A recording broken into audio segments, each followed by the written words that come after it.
Hi there, and welcome to Outlaw Icons, where history whispers in the dark.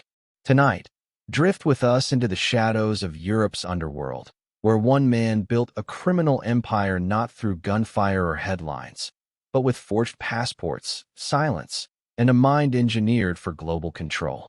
This is the story of Christopher Vincent Kinahan Sr., the elusive dapper Don of Dublin, the quiet architect behind the billion-euro Kinahan Cartel, and the ghost kingpin who stayed 10 steps ahead of law enforcement from Spain to Dubai.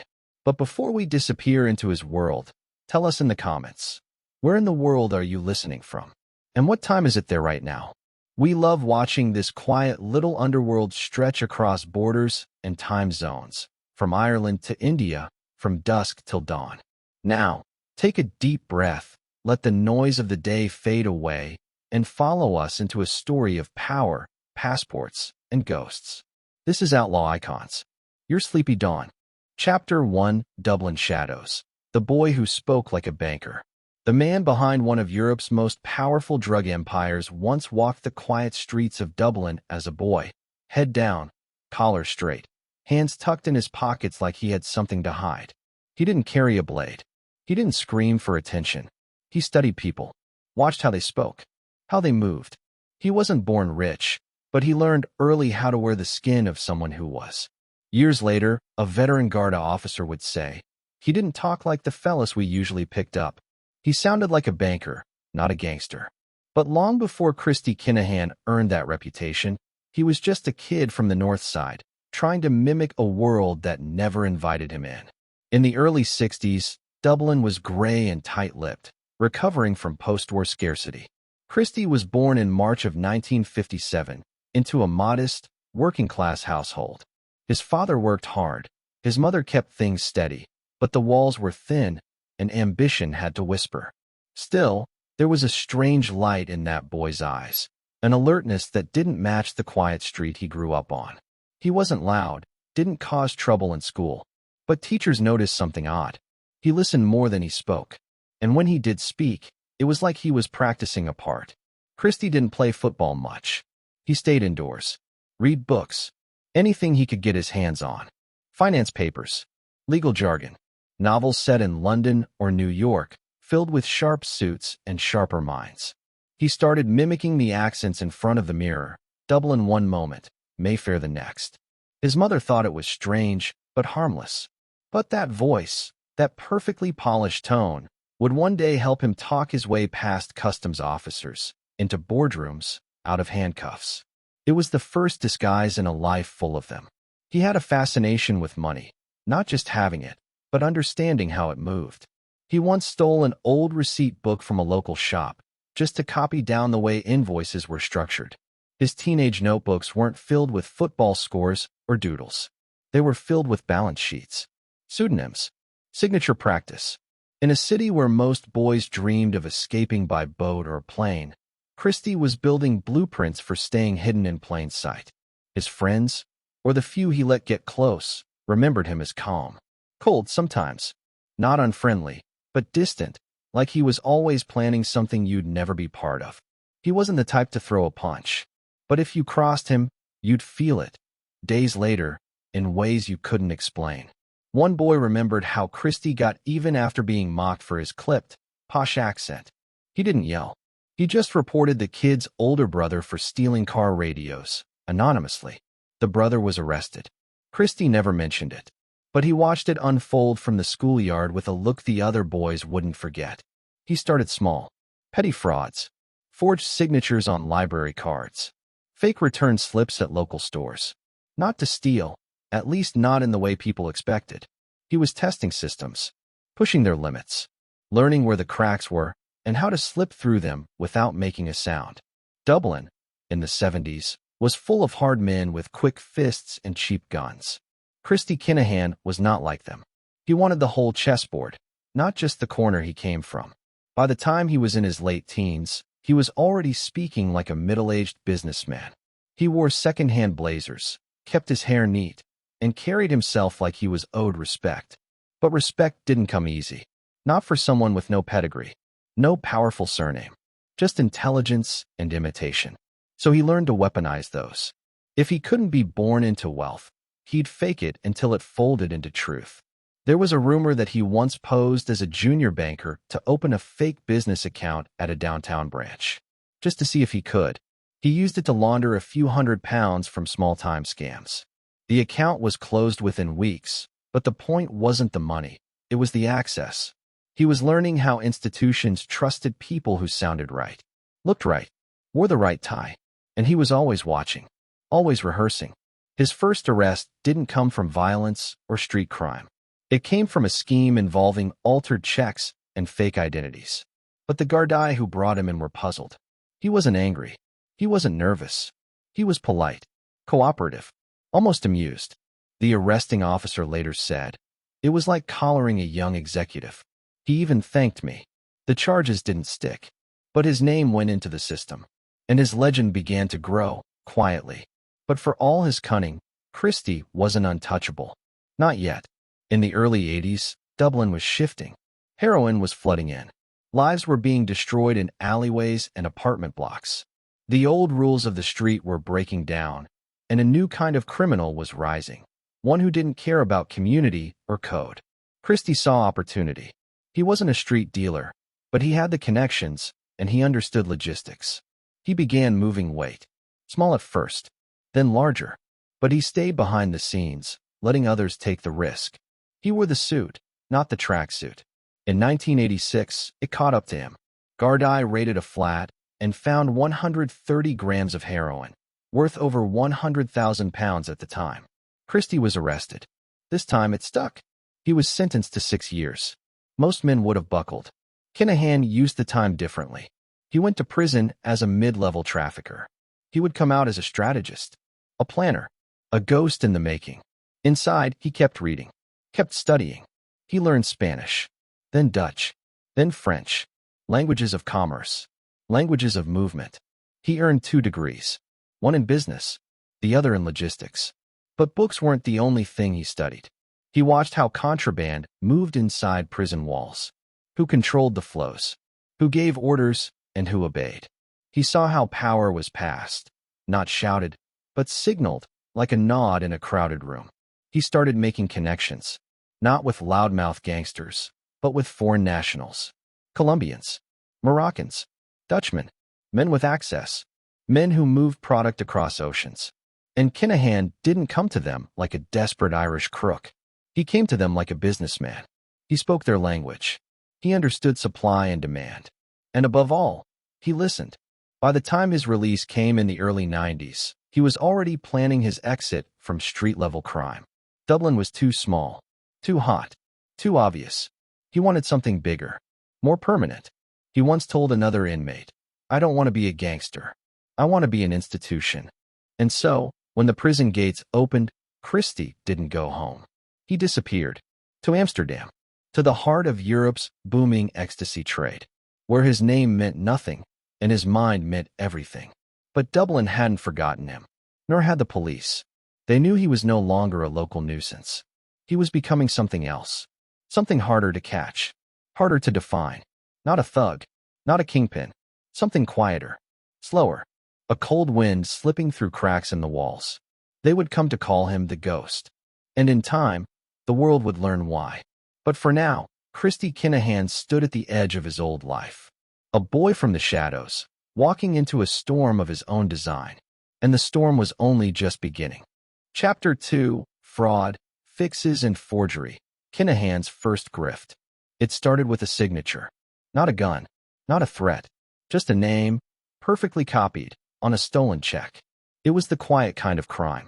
No blood, no broken windows, just ink, paper, and a boy in a second-hand suit pretending to be someone else. No one noticed at first. That was the point. Dublin in the early 1980s was a city straining at the seams. The economy was flatlining. Factories were closing. Pubs filled with men who had nowhere else to go. People were angry, but mostly they were tired. The streets buzzed with frustration. But beneath that noise, a new kind of criminal was learning how to operate, not with fists, but with silence. Christy Kinahan didn't belong to the gangs tearing through alleyways with flicked knives and grudges. He was different, calculated, soft-spoken. The kind of young man who knew how to fade into the wallpaper of any room. That was his gift, being invisible until he didn't want to be. His first real con wasn't planned like a heist. It began almost casually, an old checkbook stolen from a neighbor's bin. He studied it like scripture. How the signatures curved, how the numbers were written, where the banker's stamp was placed. Then he started practicing, over and over. Not just the signature, but the body language that came with it. The posture, the tone, the nod of familiarity to a teller who'd never met him. One afternoon, he walked into a city center bank branch with a forged check for £70. That was a week's wages for most at the time. He wore a blazer 2 sizes too big, collar crisp, shoes clean. He greeted the clerk with a smile, warm, but forgettable. He handed over the check like it was the most ordinary thing in the world. And the clerk, she just nodded, stamped it, paid it. Done. Christy left that bank and walked 5 blocks before he let himself smile. Not a grin, just a flicker of satisfaction. He didn't celebrate. He went home, made tea, and wrote notes in a lined copybook. What worked, what didn't, how long the transaction took, what the clerk's name was. He treated it like a study, not a score. That £70 turned into 150, then 300, then more. He hit a dozen banks in a month. Each time, a different name, a different story. He built identities the way other men built fences, solid, sturdy, with layers. Fake utility bills, forged employment letters, even phony references typed out on stolen stationery. The fraud wasn't flashy. It was elegant, almost invisible. Back then, bank systems weren't centralized. There were no instant database checks. You could walk into one branch, cash a fraudulent check, and be long gone before the paper bounced at headquarters. It was like stealing minutes from a clock, subtle, unnoticed until too late. He started coaching others, low-level guys who wanted in. He gave them scripts, clothes, taught them how to shave a few years off their face with a change in hairstyle. But he never let them see the full blueprint. He kept the best for himself. Always one step ahead. Always watching. He didn't crave the money. Not really. He craved what it represented: control, power, the ability to make a system bend to his will without anyone knowing. It was never about being rich. It was about never being poor again. Eventually, the banks caught on. Not to him, just to the pattern. Tellers started flagging certain signatures. Managers reviewed more transactions. The walls were closing in. But Christy had already evolved. He moved from forged checks to credit card fraud. That was the next frontier. He'd learned how to intercept credit card applications before they reached the real customer. He'd redirect them, fill them out under false names, use empty flats as addresses. A week later, a card would arrive. A few £1,000s of credit, no questions asked. He'd buy goods, convert them to cash, and vanish the identity before the bill even hit the post. But it wasn't just about the scams. It was about what he was learning behind the curtain. How data moved, how institutions communicated, or more importantly, how slowly they communicated. He saw the blind spots, the dead zones, and he operated within them like a ghost. One day, he walked into a dealership and bought a car with a forged bank draft. It was a tidy sedan, nothing flashy. He drove it straight to a contact in Limerick, swapped the plates, and sold it off by sundown. Another name, another document, another layer of dust over the real trail. But not everyone was so precise. One of the men he trained, eager, sloppy, tried cashing a forged check with a misspelled surname. The clerk caught it, called upstairs, and within minutes, Gardaí were on the scene. The kid cracked under pressure, gave up names, addresses, said he only knew the man who taught him. No full name, no photo, just a whisper, Christy. The police were curious. Who was this Christy pulling strings from the shadows? They searched, asked around, but he didn't exist on paper. Not the way they expected. He had no violent record, no drug ties, no flashy car or girlfriend with a loud mouth. Just a handful of petty offenses, suspicious, but not damning. But inside Garda files, a red flag had been raised. Quiet, dangerous, highly intelligent. That was how they described him. One officer took a particular interest. Mid-40s. Veteran. He didn't like showboats. He respected precision. And Christy Kinahan, though still young, moved like an old hand. He began asking questions, watching bank reports, following paper trails that ended in silence. Then came the ID scheme.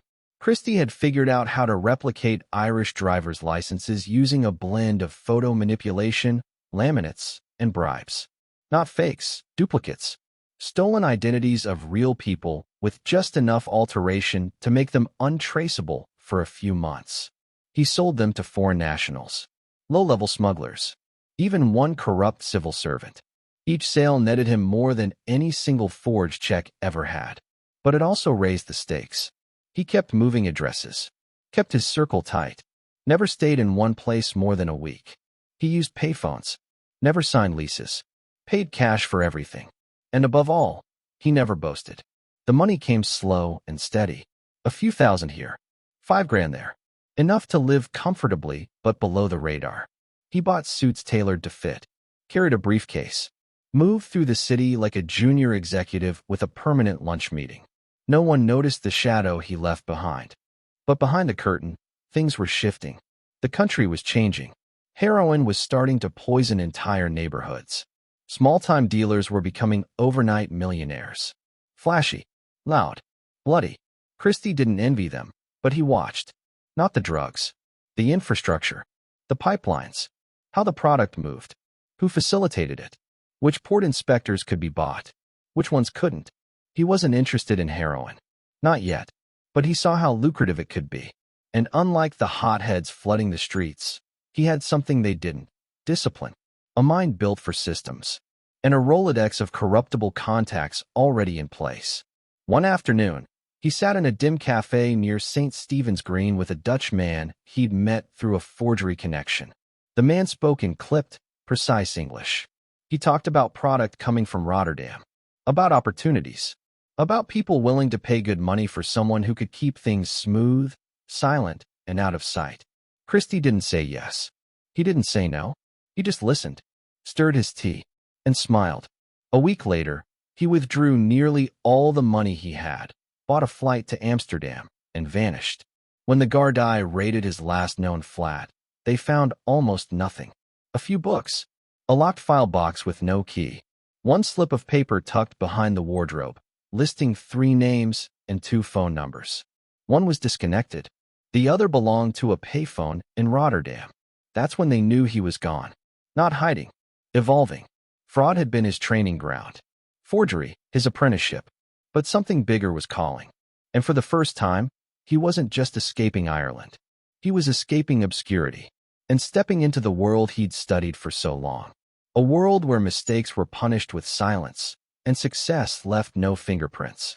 What he didn't know, what no one knew, was that his next move would make him more than a con man. It would make him a king. But first, he had to meet the men who owned the ports. And they were waiting. Chapter 3, Heroin in the Briefcase. First arrest, first sentence. The briefcase looked ordinary. Black leather, brass buckles, worn corners from too many hands and too many miles. But when Gardaí cracked it open on that cold Dublin morning in 1986, what they found wasn't paperwork or contracts. It was heroin, 130 grams of it. Street value? Nearly £120,000. Enough to poison an entire housing estate. Enough to put Christy Kinahan behind bars for the first real time in his life. The arrest wasn't loud. There were no sirens screaming down laneways. No foot chase. Just 2 plainclothes officers waiting outside a quiet apartment block in Drumcondra. They'd followed whispers, informant tips, fragments of phone taps, none of it fully confirmed. But something in their gut told them today was the day. One of them said later he didn't even know the full weight of what they were walking into. Just that they were looking for a man who always seemed to vanish one step ahead. Christy walked out of that flat like a man heading to a meeting. Hair slicked back, suit pressed, calm. The briefcase swung casually at his side. He even nodded at the officer standing by the car. That's what made it feel wrong. Too relaxed. Too clean. They stopped him before he reached the street corner. A polite exchange. A request to open the case. He paused. Not long. Just long enough for one of the officers to feel the first twitch of nerves in his stomach. Then Christy handed it over. Inside was a smaller case, tucked beneath some false-bottomed folders. And inside that, clear plastic bags. Sealed. Neat. Professional. It didn't smell. Didn't leak. But the moment they saw the brown powder, both officers knew. Christy didn't run. Didn't shout. He stood still, like someone watching a chess piece fall, not with panic, but with cold acceptance. They arrested him on the spot. He didn't resist. Didn't say a word until they got to the station. And even then, what he said didn't help. The detectives knew this wasn't some desperate dealer scraping a few quid together. This was a different animal. Polished. Strategic. He hadn't just stumbled into heroin. He'd entered through the front door with a plan. And that scared them more than any thug with a knife ever could. At trial, the evidence spoke louder than any testimony. The packaging was pristine. The quantities precise. The purity levels were high. Unusual for Dublin at the time, where heroin was typically cut with talc or brick dust by the time it reached the end user. This was first-tier product, likely imported, likely not his first time handling it. The prosecution painted Kinahan as a sophisticated trafficker operating behind a veil of legitimacy. The defense tried to frame him as a misguided first-timer, caught in a moment of bad judgment. But the jury didn't buy it. They looked at the briefcase, the packaging, the silence, and they knew. He was sentenced to 6 years. To the public, it barely registered. A quiet case buried beneath louder headlines. Armed robberies, gangland shootings, factory closures. But inside Ireland's criminal circles, it echoed like thunder. Kinahan was no longer just a fraudster. He had crossed a line. Into drugs. Into serious time. And he'd done it without blinking. They sent him to Portlaoise prison. Harsh. Isolated. A place where reputations were built or broken. Where the wrong glance could get you stabbed, and the right alliance could make you untouchable. For many, it was a holding pen. For Christy, it became a university. He didn't join the loudest crew or chase protection. He watched, listened, studied. He treated every wing like a chessboard. He noted who had influence, who controlled the smuggling routes inside, who had access to phones, to guards, to outside money. He didn't align himself too early. He let the tension build around him until others came to him. There was something unnerving about how calm he was. Most inmates oscillated between rage and boredom. Christy moved with quiet purpose. He read constantly. Business textbooks, language guides, international newspapers. He'd already spoken decent French. Now he was learning Dutch, then Spanish. He wasn't just biding time. He was preparing for something. He kept a small notebook, always tucked in his waistband. No names, no plans, just patterns, supply chains, contacts in Rotterdam, rumors about new Colombian syndicates pushing into Europe. The guards didn't think much of it. Just another lifer scribbling nonsense. But Christy wasn't writing fantasies. He was writing futures. There was one man, a former IRA smuggler, who took a liking to him, saw the sharpness in his eyes. They shared meals sometimes, swapped stories. The older man once asked why Christy had chosen heroin. Of all the things to get into, Christy just looked at him and said, "I wasn't interested in the drug. I was interested in the route." He wasn't lying. For Kinahan, the drug itself was incidental. What mattered was the infrastructure, the way product moved from farm to port to city to user. Most dealers thought in grams. He thought in continents. By his 3rd year inside, he had built an invisible network. Contacts in Spain, a Dutch connection with links to Antwerp, even whispers of a Moroccan gateway through the Rift Mountains. And all of it arranged with coded letters, hushed phone calls, and old-school word of mouth. No electronics. No trace. Other inmates started calling him the professor. Not mockingly. With respect. He gave them tips on laundering money, on routing shipments, on minimizing heat. But he never gave away too much. Always just enough to keep them curious. Dependent. Loyal. He also began quietly investing. Not with cash. He had little left by then. But with trust. Promising future payouts. Future cuts. A few inmates had family on the outside who were willing to take risks for the right kind of man. Christy gave them instructions. Precise. Minimalist. And the returns, when they came, were discreet but substantial. There were moments, late at night, when the noise of the block faded, that he'd lie in bed, eyes open, staring at the ceiling, imagining the empire he was building, not in bricks or bullets, but in systems, in routes, in obedience. One guard said he was the most unsettling prisoner he'd ever watched. Not because he was violent, he explained, because he was invisible, like he wasn't really in the room, like he was already somewhere else. The 6 years didn't pass quickly, but they passed with purpose. Christy wasn't just serving time. He was sculpting something. By the end of his sentence, he spoke fluent Spanish and conversational Dutch. He had memorized smuggling routes through southern Europe. He'd learned how to manipulate financial instruments, offshore accounts, straw men, shell companies. He'd studied the failures of Pablo Escobar, the strategies of the Cali cartel, even the logistics models of major freight companies. He wasn't dreaming of walking out a free man. He was planning to walk out a king. In 1992, he was released. No fanfare. No one waiting outside the gates. Just a gray sky and the sound of his shoes on the gravel. He didn't go home. He didn't reconnect with old friends. He vanished. A few weeks later, his name appeared, quietly, in Dutch customs databases. A man matching his description had entered Amsterdam under a different name. The passport was legitimate. The history clean. No flags. No alerts. Just another businessman arriving for a trade conference. But Gardai knew. They'd kept a file open on him. Not active. Just watchful. And when they saw his name linked to minor customs flags in Rotterdam and then in Antwerp, they began to wonder. Had prison softened him? Or had it forged something worse? They wouldn't have to wait long to find out. Because Kinahan wasn't finished with Ireland. He was just getting started with the world. And as he stepped into the smog of Dutch streets and the chaos of European ports, he carried nothing but a duffel bag, a prepaid phone, and a mind sharpened by years behind bars. Inside that mind were routes, maps, promises, and threats. And something else. A new idea. Not to sell drugs. To own the roads they traveled. Chapter 4. University of Crime. Christie's Prison Evolution. The library was silent, except for the sound of pages turning and the occasional low hum of fluorescent lights. In the far corner, away from the broken window and the chessboard with missing pieces, Christy Kinahan sat alone. A heavy textbook open in front of him. Not crime fiction. Not poetry. Logistics. International freight management. He wasn't reading for escape. He was studying for conquest. Prison, for most, was a cage. A cold, numbing wait for time to pass. For Christy, it was something else entirely.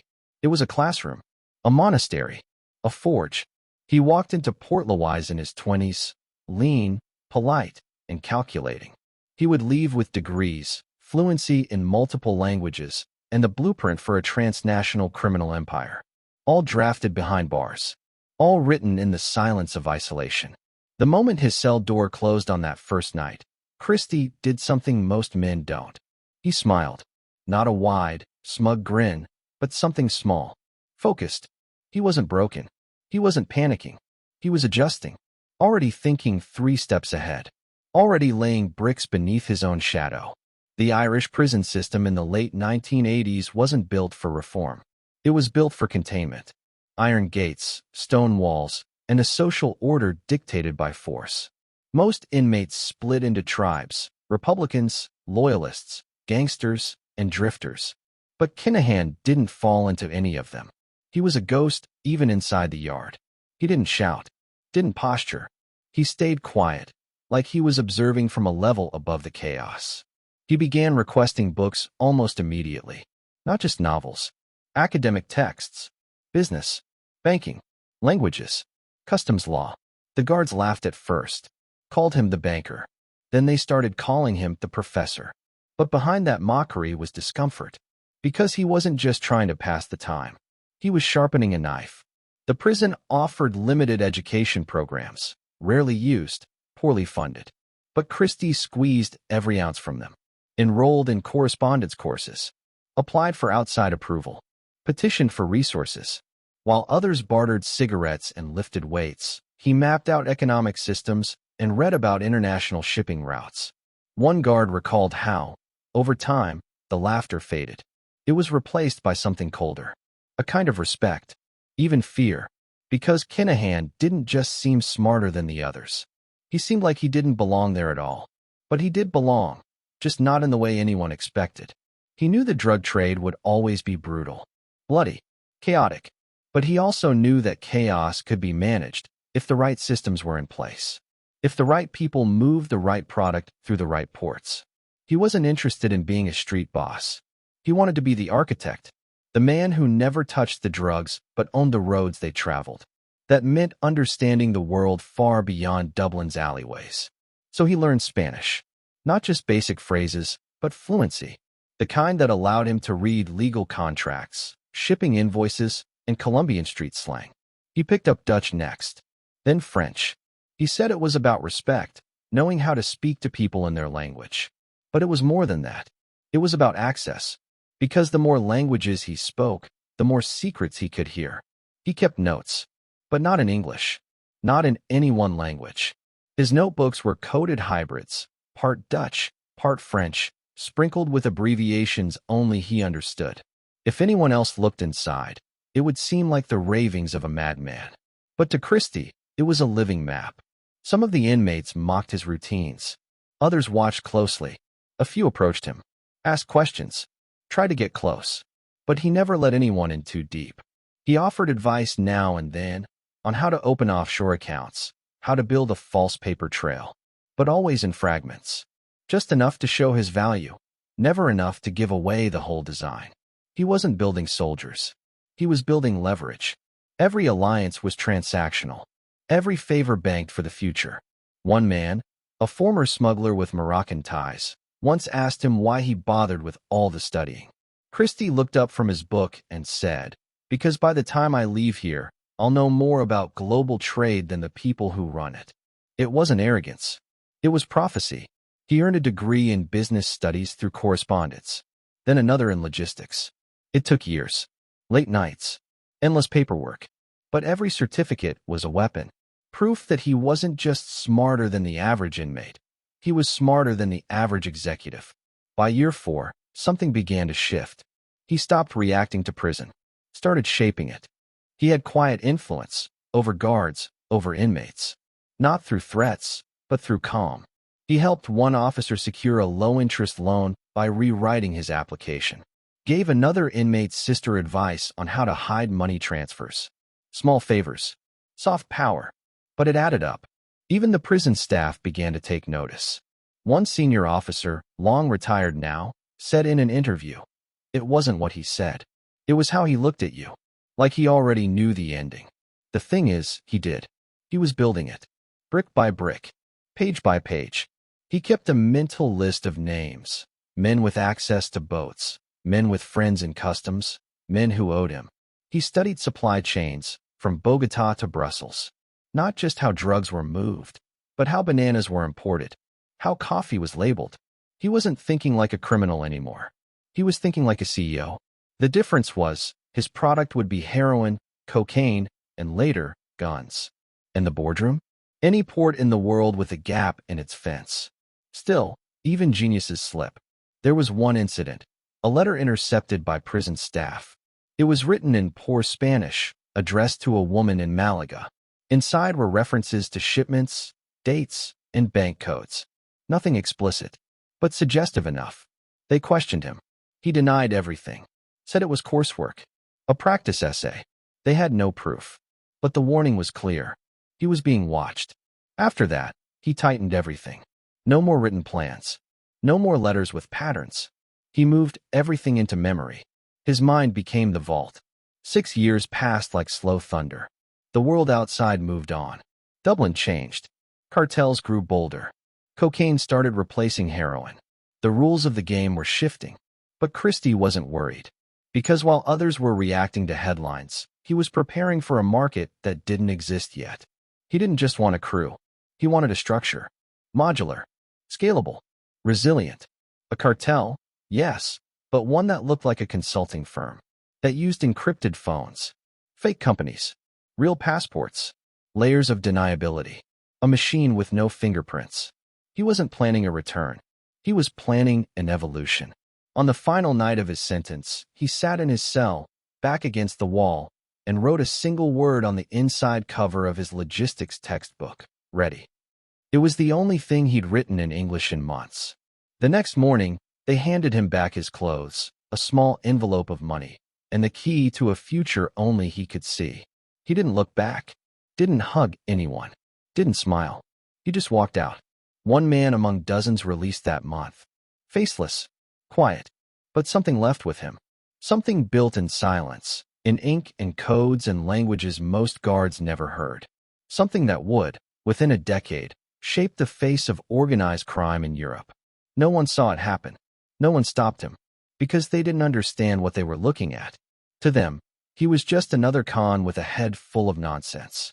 To Christy Kinahan, he was the product of a 6-year education, and class was finally over. What came next wouldn't be about learning. It would be about execution, and the first lesson was already in motion. Chapter 5: Release and Reinvention, a New Man in Amsterdam. The rain hit the tarmac in steady taps, soft enough to lull most passengers into silence as the plane touched down at Schiphol Airport. Among the crowd of businessmen, tourists, and tired families, one man walked calmly through customs. No bags, no fanfare, just a dark coat, a forged passport, and eyes that didn't blink too often. The name on the documents wasn't Christy Kinahan, but the mind behind the alias hadn't changed. It had only sharpened. The ghost had arrived in Amsterdam. It was 1992. Europe was shifting. The Cold War had ended. Borders were opening. And hidden beneath that optimism, a different kind of freedom was taking root, a booming underground economy. The drug of choice wasn't heroin anymore. It was ecstasy. Small pills, stamped with cartoon logos, sold in nightclubs and warehouse raves across the continent. For the kids, it was euphoria. For the cartels, it was currency. And Christy saw it all before his feet touched Dutch soil. He didn't come to chase a high. He came to engineer one. Amsterdam wasn't just a city of canals and bicycles. It was a gateway, a trading hub that welcomed goods from every corner of the globe and didn't always ask too many questions. The ports were busy, customs was stretched, and the synthetic drug trade was exploding like fireworks under the surface. Christy didn't need to look for opportunity. It was waiting for him at the arrival's gate. He rented a modest apartment under another name, a 5th-floor flat above a bakery in the Dijkbarsches district. Nothing flashy, just quiet enough to disappear in. He kept the lights low, read the local papers, walked the city at odd hours. He watched where the cargo moved, which warehouses stayed busy through the night, which cars lingered near loading docks, but never seemed to pick up anything legal. Every detail was a piece of the puzzle. Within weeks, he had made contact with a man known in the Dutch scene for moving MDMA, pure ecstasy, out of Eindhoven. The man was cautious, paranoid even, but when Christy spoke, he listened. There was something about the Irishman's tone. Flat, steady, clinical. He didn't pitch himself like a buyer or a partner. He spoke like a planner, someone who saw beyond the next deal, someone who saw the whole board. They met again, then again, and slowly, Christy was invited deeper into the machinery of the Dutch underworld. The labs, tucked away in barns and industrial parks. The couriers, some barely out of their teens, others hardened Balkan traffickers. The suppliers, the silent chemists who cooked the pills like candy, each one more potent than the last. And above it all, profit. Ecstasy wasn't just addictive. It was scalable. A kilo of pure MDMA could be pressed into thousands of tablets. Each one sold for 10 or 20 euros on the street. The margins were insane. And the risk? Lower than heroin or cocaine. For now, Christy didn't want to touch the product directly. That was never his game. He wanted to be the middle, the ghost between lab and nightclub. He offered the Dutch crews something they lacked: structure. He spoke their language, understood freight logistics, and knew how to move large quantities without making noise. Trucks, not backpacks. Containers, not couriers. He was building a pipeline, not a street gang. He fronted small cash at first, enough to get pills into Ireland, the UK, and Spain. Then he handled transport, rented trucks under shell companies, created fake invoices for electronics, garden supplies, auto parts, anything dense enough to hide a load.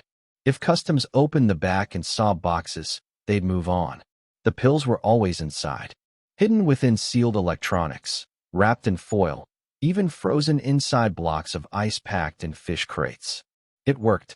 By the end of his first year in Amsterdam, Christy was no longer the new man in town. He was the organizer, the invisible hand smoothing rough edges and plugging leaks. The Dutch crews loved his precision. The Irish contacts loved his ambition. He never showed off, never raised his voice.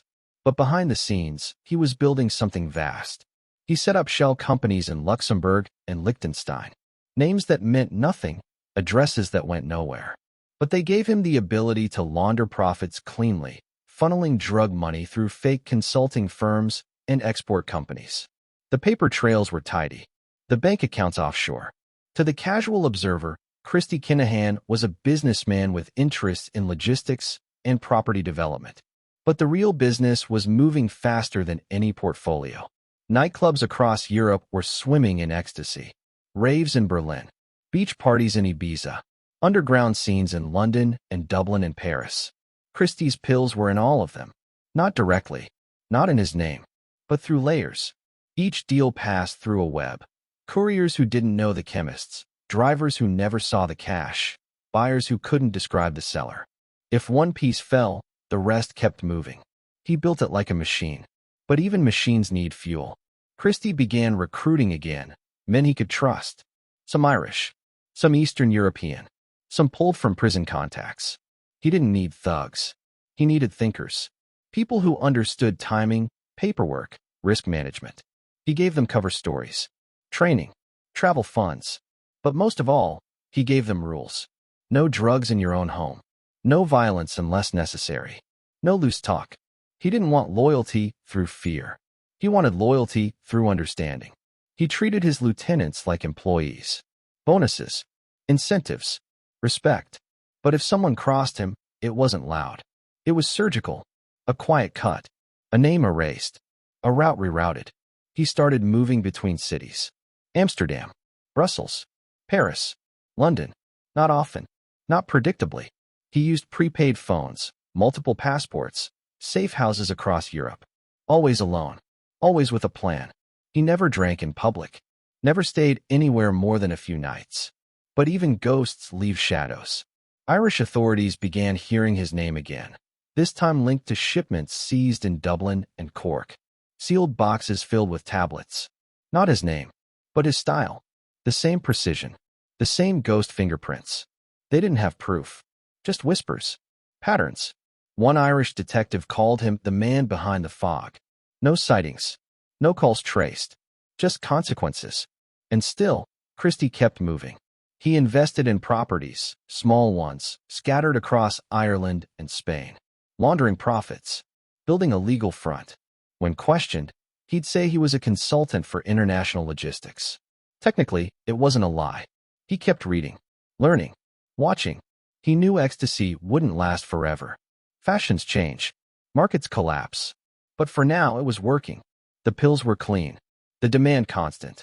And the law enforcement blind spots wide enough to drive lorries through. But inside, he was restless. Because Christy Kinahan didn't want to be a dealer. He wanted to be a legacy. The Dutch were smart, but disorganized. The Irish were loyal, but sloppy. The Colombians were brutal, but lacked discretion. He saw it all. Their strengths. Their weaknesses.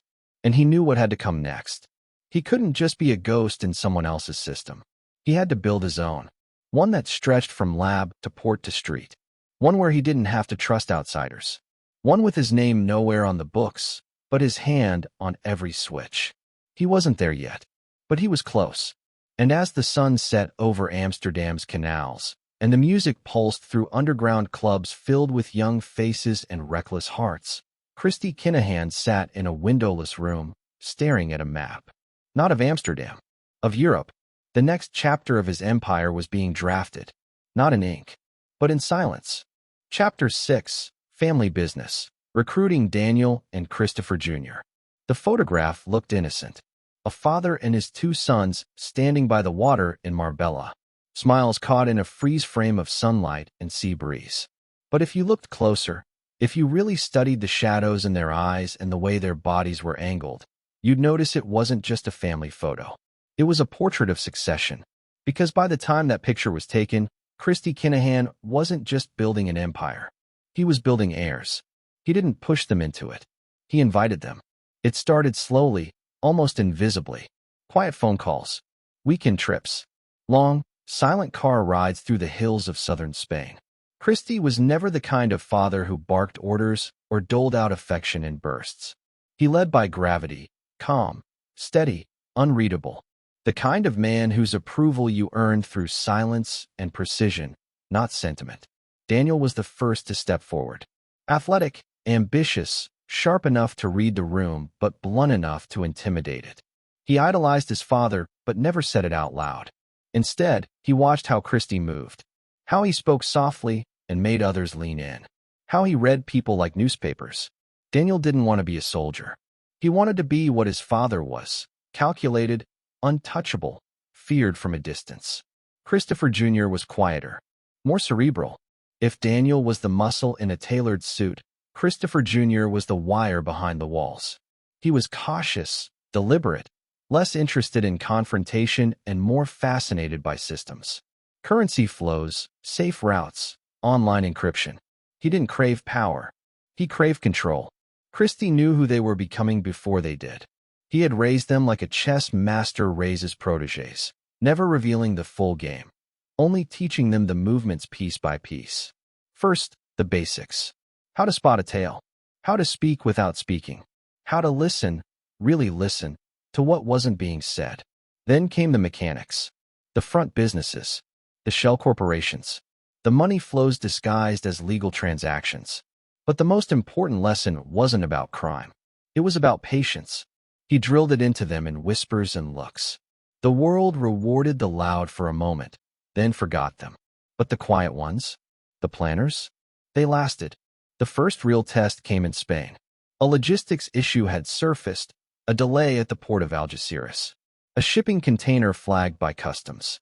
Nothing seized, but enough to rattle nerves. Christy didn't flinch. He handed Daniel the phone and told him to fix it. No threats, no shouting, just a name, a number, and an instruction. Make them forget the container ever existed. Daniel did, smoothly, persuasively.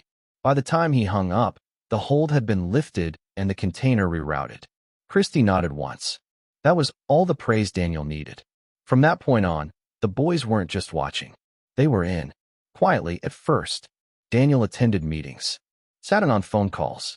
Christopher Jr. monitored transactions, helped secure VPNs, learned how to spoof identities and reroute funds through crypto wallets and offshore nodes. Each played to his strength. One in the room, one behind the curtain. They weren't dealing on the street. That was never the Kinahan way. Christy believed in hierarchy. He had built a pyramid so high that the base could crumble and the tip would never feel it. His sons weren't stepping into his world. They were rising above it. In public, they kept appearances clean. Daniel posed as a boxing promoter. Professional, charismatic, pictures with fighters, suits that fit too well for someone in his 20s. Christopher Jr. kept a lower profile, his name tucked into quiet directorships and asset movements. But behind those facades, they were running corridors of influence across Europe, Africa, and the Middle East. It wasn't nepotism. It was succession planning. Christy once told an associate that a good cartel doesn't fear the law. It fears disorganization. And the only way to outlast law enforcement, wars, and betrayal was to build with blood. He believed family was the only insurance policy no one could counterfeit. Still, even in family, trust was earned. He gave them tests, sent them into uncomfortable meetings, gave them partial information, and watched how they handled it. He didn't interfere when they stumbled. He waited, evaluated, because if they couldn't survive pressure on their own, they couldn't inherit what he was building. And the pressure came. In late 1999, a large shipment went missing on its way to Marseille. 500,000 euros worth of MDMA vanished. No violence, no arrest, just disappeared. Daniel flew in to handle it. He found the weak link, a driver who had panicked and stashed the load, afraid he was being watched. Daniel didn't threaten him. He reassured him, paid him off, retrieved the product. doubled the profit by rerouting it through Belgium. Christy didn't say a word, but he gave Daniel access to a new tier of operations the next month. Meanwhile, Christopher Jr. was streamlining the digital side. He built spreadsheets to track transactions across 6 currencies, designed backups, encryptions, fail-safes. He wasn't interested in the street heat or nightclub politics. He wanted to build something no police force could touch, a digital fortress. And slowly, the two brothers became extensions of Christie's mind. He had groomed them not to follow in his footsteps, but to walk parallel and farther. Where Christie had learned by survival, his sons were learning by design.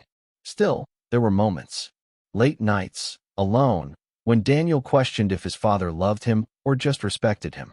When Christopher Jr. wondered if he'd ever have a life outside of numbers and shadows. They never said it, never even looked at each other long enough to confirm it. But the question lingered. Because love, in the Kinahan world, was never spoken. It was measured in power. Christie wasn't oblivious. He saw the flickers of doubt. But he believed in legacy the way priests believe in scripture. Love was a luxury. Legacy was survival. By 2002, the Kinahan operation was a multinational pipeline. From synthetic labs in the Netherlands to contacts in Dubai. From ports in Spain to shell firms in the Caribbean. The blueprint had been drawn. Now it was being passed down. He brought them deeper. Shared names.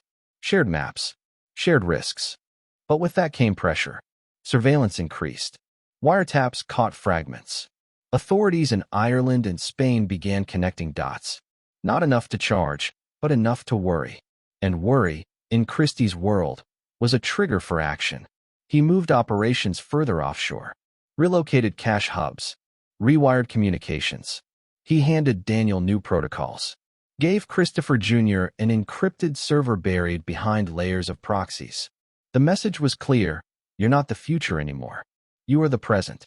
But every empire has its weight. And even sons, when raised to rule, eventually wonder if they're living someone else's dream. As Daniel stood ringside at a glitzy boxing event in Marbella, cameras flashing, fighters cheering, he smiled for the crowd. But his eyes scanned the exits. The journalists. The security. Always calculating. And as Christopher Jr. sat behind 3 screens in a villa in Dubai, monitoring bank transfers and pings from burner phones, his face stayed blank. But inside, a quiet tension pulsed. Because they both knew. Their father had handed them power, but not peace. And the deeper they went into the legacy of Kinahan, the harder it would be to find a way out. The next chapter of the empire wasn't just about growth. It would be about survival. And somewhere, someone was watching them already. Chapter 7. The Cocaine Wave. Ties to South America. The sound of the ocean was louder in Cartagena. It wasn't the peaceful, postcard kind of noise. It was raw and relentless, like the pulse of a city that knew too much. Somewhere on the edge of the port, just beyond the line of container cranes and rusting hulls, a quiet meeting was taking place. No handshakes, no names, just low murmurs in Spanish and a promise exchanged with a nod. That promise would change the Kinahan empire forever. This wasn't about ecstasy anymore. This was cocaine. The drug world had shifted. The rave scenes of the late 1990s were fading. MDMA was still profitable, but the market was crowded and increasingly policed. Meanwhile, a darker, more lucrative tide was rising.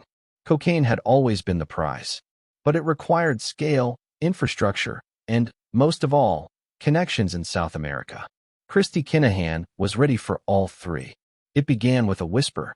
A contact from an old associate in Rotterdam mentioned a Colombian crew looking to expand into new ports. They didn't want the chaos of the US market. Too much heat. Too many informants. They wanted Europe, its clean banks, its distracted customs agents, its wealth. And they wanted someone who could move product silently. Christie was already a ghost in Europe. Now, he would become a bridge. He sent a feeler through intermediaries, never directly. A banker in Panama. A fixer in Medellin. A Spanish expat with ties to both the docks and the dance floors. Each layer carefully constructed to keep his name buried. The reply came back 3 weeks later. A meeting was approved. No location, no details, just a time, a country, and a warning. come alone. He flew to Colombia under an alias, not as a kingpin, but as a consultant for an import-export firm. The suit was cheap, the passport even cheaper. But the mind behind both was calculating every variable. The meeting happened in a villa outside Cali. Concrete walls, palm trees, and men with guns who didn't speak unless spoken to. Christy didn't flinch. He spoke fluent Spanish now, his voice calm, his proposals clear. He offered Europe, ports in Antwerp, Algeciras, Rotterdam, Dublin. He laid out transportation networks, customs hacks, false bills of lading. He didn't posture or promise too much.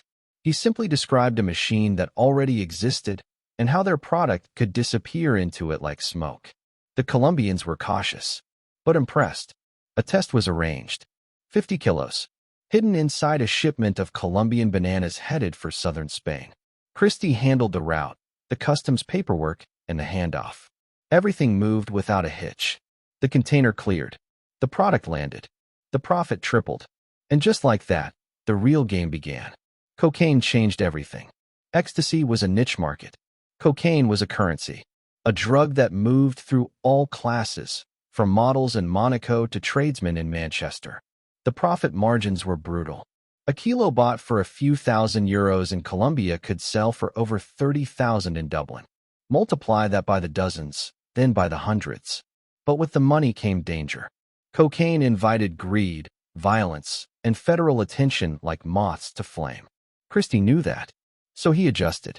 The operation became more compartmentalized, more sophisticated.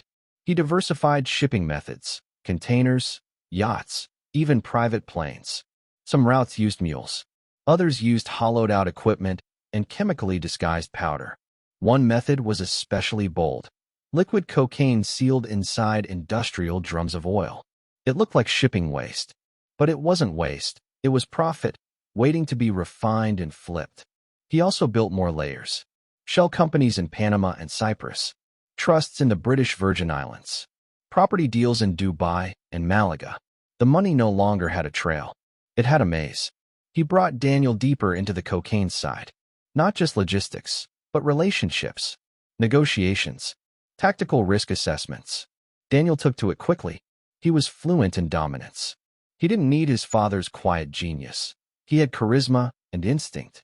In meetings with Spanish smugglers or Moroccan hash kings, Daniel carried himself like a boss. People listened, and when they didn't, he made them. Christopher Jr. focused on the invisible. Crypto, encrypted phones, digital laundering. He developed a system of burner devices, phones preloaded with clean contacts, discarded after every major deal. They called them ghost kits. Untraceable, disposable. Each phone had a life expectancy of one conversation. As the operation grew, so did the trust from South America. The Colombians, and soon after, some Peruvian and Bolivian factions, began sending larger shipments. 100 kilos, then 300. At one point, Christy oversaw a cargo worth over €20 million sailing under false documents through Lisbon. It passed inspection, landed clean, not a single gram missing. The success was intoxicating, but it brought eyes. Spanish authorities began connecting seizures to common patterns. Same ports, similar packing materials, overlapping aliases. The Kinahan name, though still elusive, started whispering through law enforcement circles in Madrid, Dublin, and London. But Christy stayed calm. He didn't slow down. He simply evolved. Instead of pulling back, he moved laterally. He began establishing footholds in Africa. West African ports were less policed, less scrutinized. Guinea-Bissau, Senegal, Sierra Leone. The shipments would land there first, then be broken down into smaller loads and smuggled north. It added time, but it cut exposure. He also diversified the client base. Not just Irish or British gangs, but Serbians, Italians, Albanians. Each group got a different route, a different system. That way, if one piece fell, the rest stood. He was no longer just running a cartel. He was running a network, a franchise of underworld logistics. But cocaine had a cost. The violence followed. In Spain, some of the Kinahan-aligned crews began clashing with rivals over missed shipments, bad debt, or turf. Shootings increased. Bodies turned up on beaches. Police began calling it the Costa del Crime. And still, Christy stayed behind the curtain. No fingerprints, no wiretaps, just shadows and strategy. He moved his base to Dubai, wealthy, discreet, and indifferent to Western warrants. He bought property under proxies, held meetings in luxury hotels under fake names. It was a desert fortress, a place where a man like Christy could vanish in plain sight. But not everyone could stay hidden.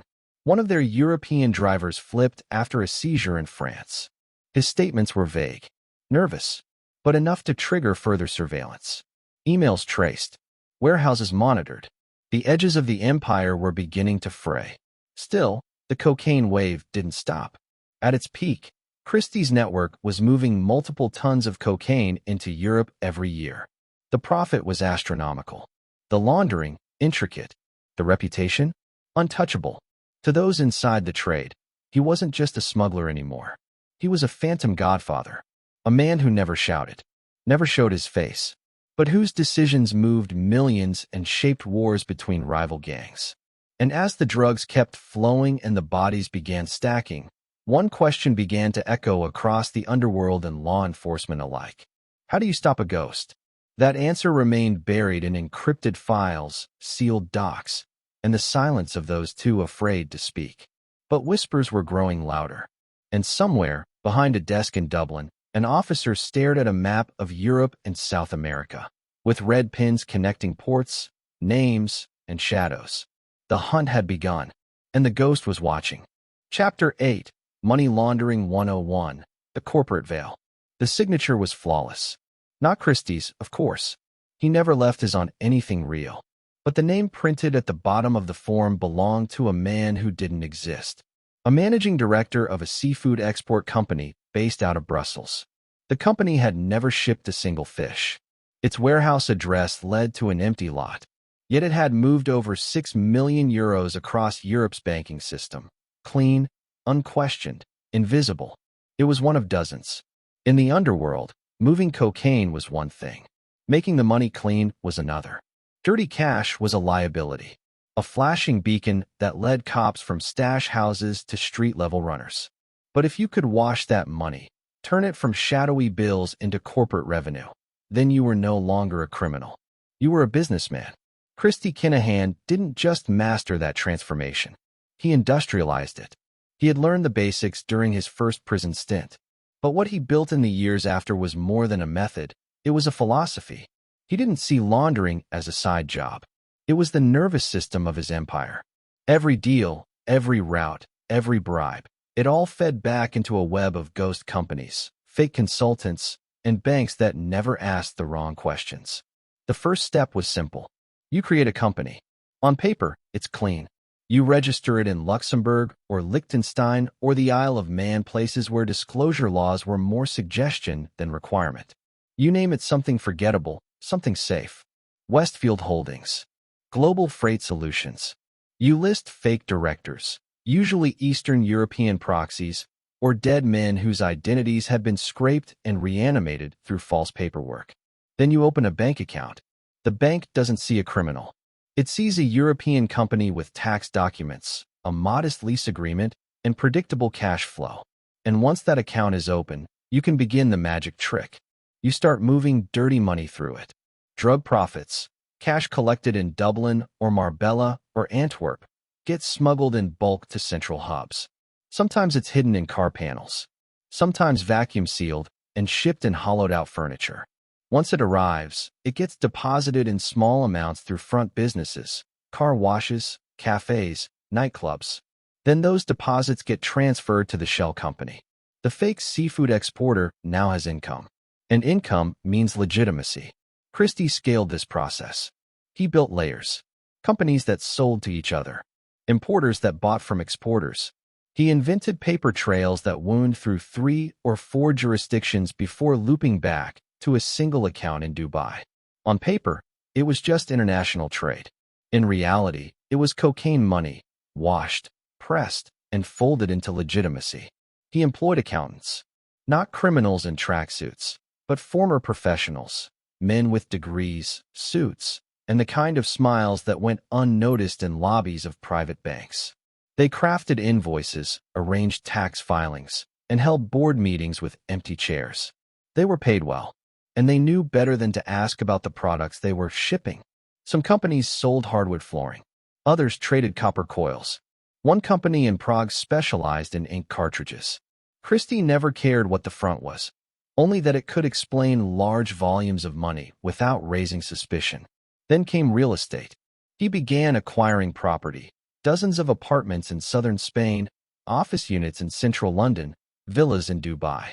Some were bought through companies, others through trusts. The money came from investment dividends or private equity deals. He used lawyers, brokers, offshore agents who charged high fees for silence. Each purchase added another brick in the wall. Money laundering wasn't a single act. It was an ecosystem, and Christy tended to it like a gardener, clipping bad branches, fertilizing growth, always aware of the seasons. But it wasn't just about protecting his own money. He offered laundering services to others, smaller traffickers, Balkan smugglers, even dirty businessmen. They handed him their dirty cash. He took a cut, and in return, gave them wire transfers and balance sheets that could pass a government audit. It made him indispensable and untouchable, because taking Christy down meant untangling a financial spiderweb stretched across 4 continents. And every time a cop thought they'd found a strand, they'd realize it led to another shell company, another fake board member, another tax haven buried behind encrypted files. The European banking system wasn't just complicit. It was a tool, built for efficiency, designed for speed, and utterly blind to the ghosts moving behind the veil. Christy loved it. He once told a confidant that bullets can kill a man, but wire transfers can kill a country. Still, the system wasn't perfect. In 2004, a Spanish accountant flagged suspicious activity tied to a holding company in Malaga. The audit was internal, routine, but the volume of cash and the erratic patterns of its movement set off quiet alarms. The file was marked for review. Then, mysteriously, it disappeared. Investigators suspected a bribe, but no one could prove it. The shell company continued operating for another 6 years. This was the rhythm. Crisis, bribe, restructure, repeat. Christy never left fingerprints. Even his closest financial operators only knew fragments. One might handle real estate. Another only oversaw freight documentation. No one had the full map except Christy, and possibly Christopher Jr., who had begun running a digital nerve center for the laundering operation. He monitored banking alerts, updated secure servers, maintained backups across multiple devices hidden in different countries. One device, found years later in a storage unit in Portugal, contained terabytes of encrypted spreadsheets, nearly impossible to crack. Law enforcement knew something was happening, but proving money laundering is like chasing smoke. The money disappears just as quickly as it arrives. You need whistleblowers. You need timelines. You need someone to make a mistake. Christy didn't make mistakes, and that made him mythic. He wasn't seen shouting into phones. He didn't flaunt luxury cars or gold watches. He looked like a retired banker, walked like a man with nowhere to be. But behind him were billions, some traced, most not. He invested in art, in tech startups, in fake NGOs that funneled cash through legitimate charity systems. Everything was a shell hiding another shell. And with every success, his reputation deepened. To the underworld, he wasn't just a supplier. He was a solution. If you needed to vanish money, you called Christy. If you wanted to expand operations into a new country without alerting the tax office, you called Christy. He didn't offer protection with muscle. He offered invisibility with spreadsheets. Still, he wasn't immune to paranoia. He changed phones weekly. Bank access rotated every month. Corporate registrations were dissolved and rebuilt every few years. He had documents ready to flee to Brazil, to Russia, even to South Africa, just in case. And that told its own story. For all the calm on the surface, Christy knew how fragile the veil could be. All it would take was one whistleblower, one accountant with a conscience, one server hacked, one satellite photograph connecting a face to a meeting. He had built a fortress of lies, but he still looked over his shoulder. And as law enforcement tightened its net across Europe, building financial task forces, coordinating audits, pressuring banks, Christy did what he always did. He vanished a little deeper. By the late 2000s, his name was a ghost in government files. Redacted, misspelled, buried. But his empire kept moving. The money kept flowing. The corporate veil had become a second skin, wrapped so tightly around his empire that even truth struggled to breathe beneath it. But veils, no matter how carefully woven, don't last forever. And somewhere, in an office in The Hague, a forensic accountant stared at a ledger that didn't make sense. Numbers that didn't line up. Payments that circled too many times. And a name, one name, that kept showing up in the background of companies across 6 countries. The name was misspelled, but it was there. And it led back to a man who didn't officially exist, yet moved hundreds of millions across borders without ever touching the cash himself. The man behind the money. The ghost in the wire. Christy Kinahan. Chapter 9. The Costa Connection, the Spanish hub. The sun bled gold over the hills of Marbella, casting long shadows over terracotta rooftops and winding cobblestone streets. It looked like paradise, whitewashed villas, sea-swept terraces, and yachts bobbing gently in the harbor like they had nothing to hide. But beneath that postcard beauty, there was a heartbeat, steady, quiet, and cold. It belonged to Christy Kinahan. It was a Tuesday afternoon in Estepona when a British expat was found shot dead outside a cafe. No witnesses, no motive, no suspects, just one clean bullet, one broken body, and a sense that someone had sent a message. What the authorities didn't know, at least not yet, was that the dead man had once moved cocaine for the Kinahan cartel. And Marbella wasn't just where he died. It was where the Real Empire lived. For Christy, the move to the Costa del Sol wasn't just a change of scenery. It was a strategic relocation. The area had long been a haven for expats, wealthy investors, and criminals trying to disappear under the sun.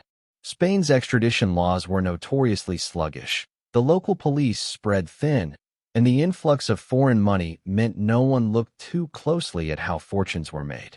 Christy saw all of that, and something more. He saw a gateway. From Marbella to the ports of Algeciras and Malaga, the southern coast of Spain offered everything a smuggler could want.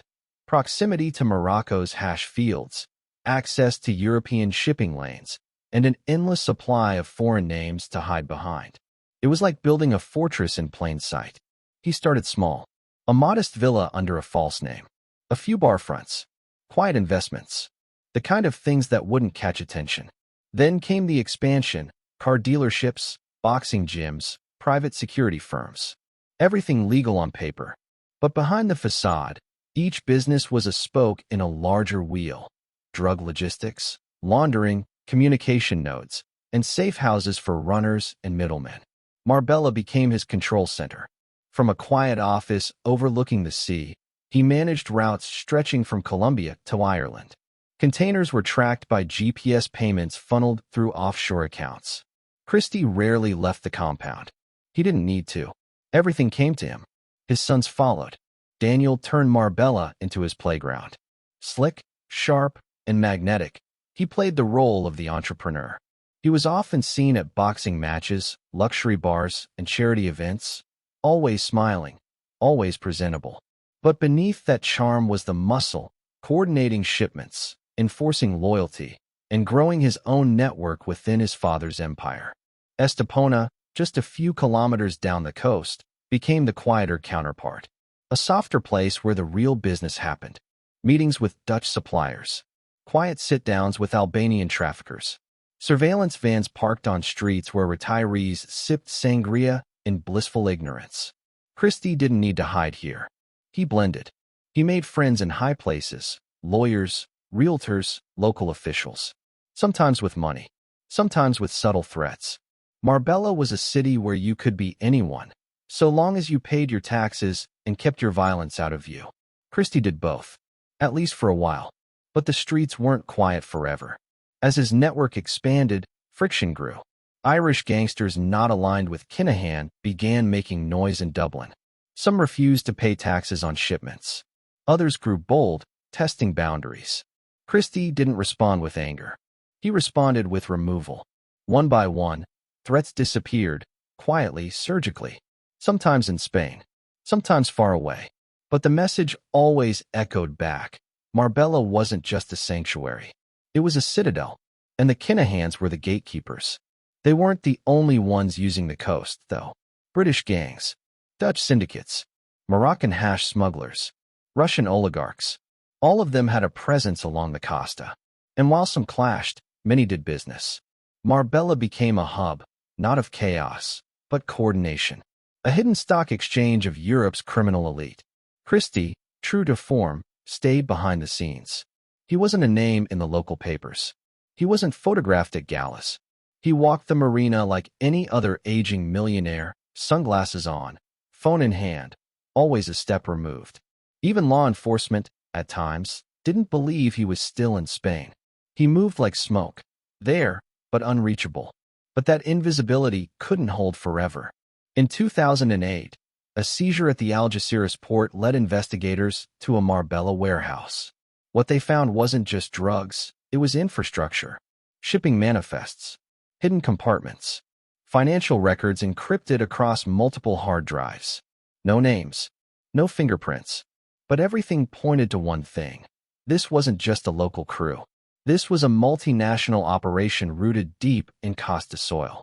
The pressure increased. Interpol joined the effort. So did Spanish tax authorities. The facade began to crack. Yet Christy remained calm. He simply shifted his methods. More proxies, more remote coordination, and more trips to Dubai, where extradition was even harder to pursue. The Costa, however, remained central. Because no matter how hot things got, it was still the perfect pivot point. The weather was constant. The port's active. The law, while catching up, was still a few steps behind.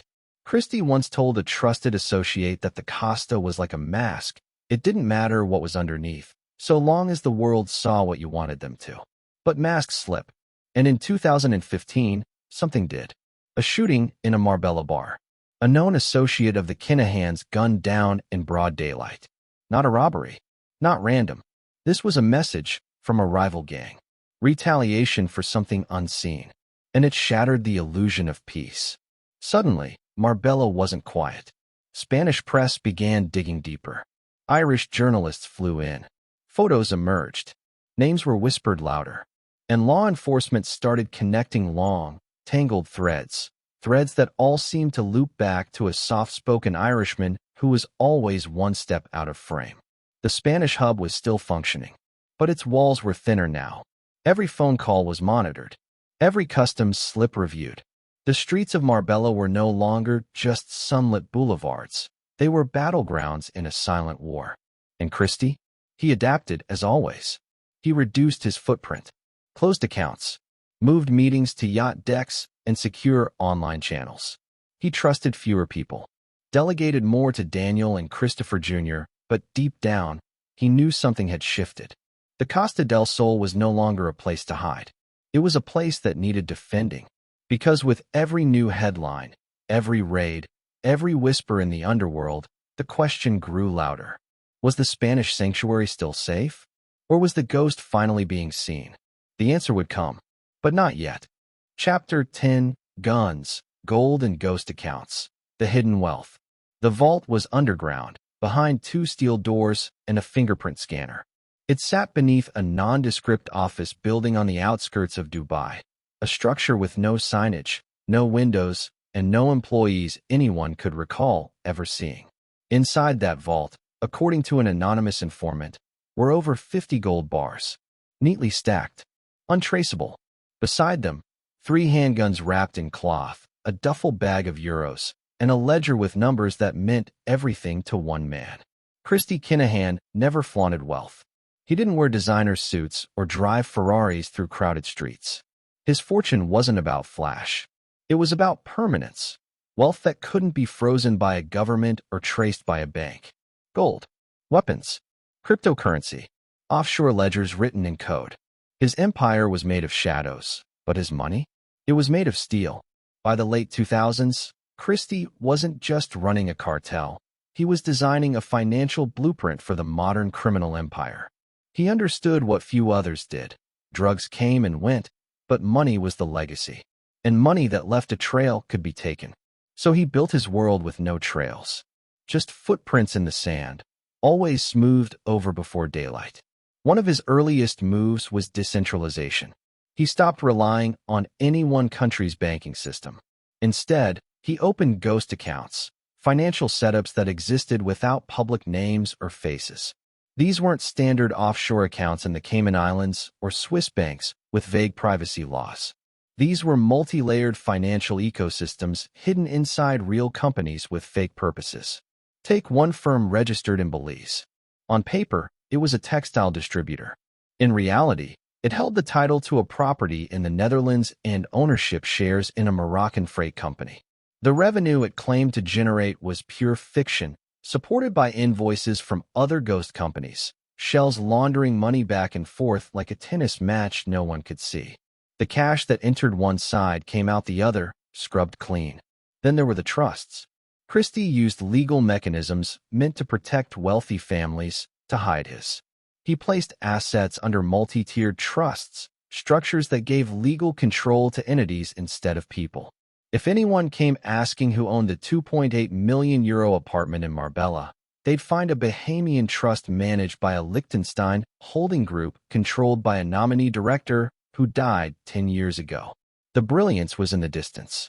The farther Christy put his assets from himself, the harder they were to seize. But the control remained. He didn't need to hold the key. He just needed to know who did. Some of the wealth never touched the system at all. Christy had caches of physical currency, euros, pounds, even US dollars, hidden across Europe and North Africa. One estimate from a Interpol report suggested that in a single villa in southern Spain, over €5 million were buried in sealed PVC pipes under concrete tiles. No fingerprints, no trace, just time bombs of liquidity waiting for the right moment. Then came crypto. Long before most traffickers understood the blockchain, Christy was already testing it. He used cryptocurrency as both a transfer method and a vault.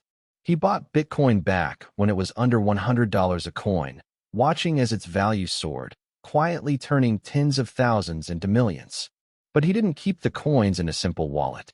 He split them across dozens, each with long, anonymous addresses tied to nothing but a string of digital numbers and letters. He trained Christopher Jr. to manage these wallets. Not just protect them, but grow them. Investments. DeFi protocols. Currency swaps between Monero, Ethereum, and privacy coins that obscured origin and destination. It wasn't just laundering, it was financial innovation. Some of the money went into art. Not paintings hung in hallways, but vault-held, tax-shielded pieces bought through proxies at auction houses. A canvas purchased for €900,000 in Geneva could be used as collateral for a loan in Dubai, then sold through a different intermediary a year later for twice its value. Clean, legal, untraceable. He also bought weapons, but not in bulk or for street-level violence. These were statement pieces. Antique rifles, custom pistols, a pair of engraved handguns once allegedly owned by a Balkan warlord. They weren't for protection. They were for insurance. Tokens to be traded or used to grease alliances in the darker corners of the underworld.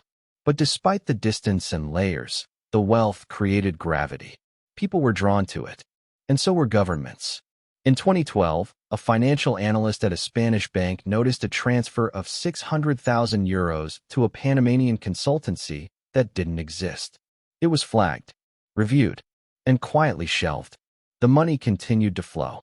Because behind that one company were dozens of others, each protected by a fog of legal jargon and intentional confusion. By 2015, law enforcement agencies had started building task forces specifically to untangle Kinahan's financial maze. Forensic accountants worked in teams, tracing breadcrumbs through a labyrinth of property deeds, wire transfers, and nominee directors. But every path they followed led to more shadows. One agent, interviewed anonymously years later, described the experience like chasing ghosts through mirrors.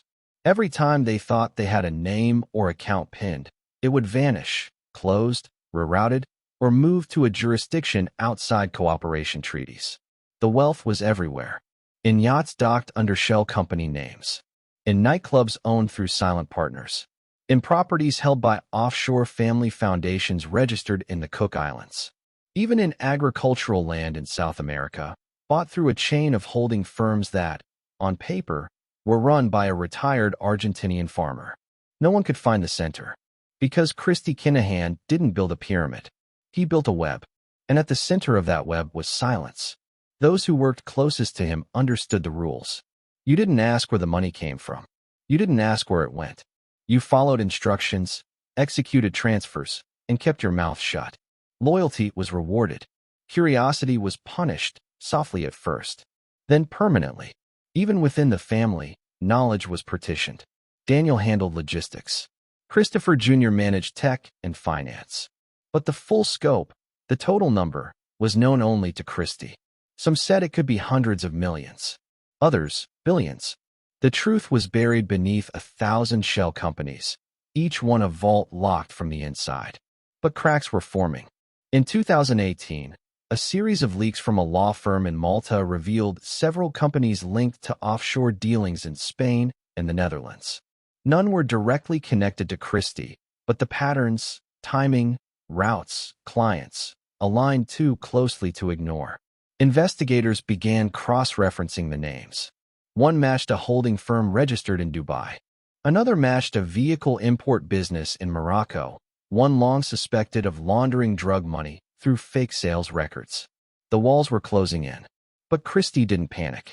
He relocated funds, dissolved companies, opened new ones under fresh proxies. It was a shell game he had played for over 20 years, and no one had beaten him yet.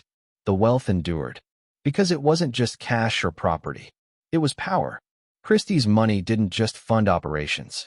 It bought silence, bought access, bought the kind of immunity that couldn't be found in a court, but in a nod from the right person at the right time. And yet, for all its brilliance, the empire carried weight. Every new vault, every hidden account, every encrypted wallet added another strand to a web that, if unraveled, could destroy everything. Christy knew that. He could feel it. That tension. That knowledge that every dollar protected today was another door tomorrow. Another connection. Another risk. Because money, real money, doesn't disappear. It lingers. And someone, somewhere, always goes looking for it. So he adjusted the locks, changed the passwords, moved gold to new vaults, trained his sons to watch with sharper eyes. He told them that survival wasn't just about staying ahead. It was about staying invisible. Because guns get traced, gold gets melted, but ghost accounts? Those can live forever, unless someone finds the key. And someone was getting close. Chapter 11, Moroccan Hash and Russian Guns. Expansion east and south. It was just before midnight when the convoy of unmarked jeeps rolled through the Rif Mountains in northern Morocco, headlights off, engines low. Inside the lead vehicle sat a man with a satellite phone and no name on any passport. He wasn't Moroccan. He wasn't Russian. But the deal that night, hashish for weapons, would ripple through 3 continents. And it had been orchestrated by a man who wasn't even there. Christy Kinahan, from thousands of kilometers away, was reshaping the very structure of organized crime in North Africa. Kinahan didn't start with brute force. He started with introductions, quiet, deliberate conversations with Moroccan intermediaries, men who spoke French, Arabic, and the dialect of distrust. He wasn't looking to move weight just for profit. He was looking for control, access to the oldest, most reliable pipeline of hashish in the world. The fields of Ketama, deep in the mountains, had fed Europe's drug appetite for decades. But Kinahan saw more than a product. He saw a foundation. The hashish trade in Morocco was tribal, centuries old, and tightly managed by local networks who distrusted outsiders. Christy didn't barge in. He sent gifts, respectful feelers.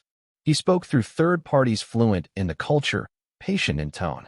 And when he did show up, once, discreetly, he arrived not as a boss, but as a guest.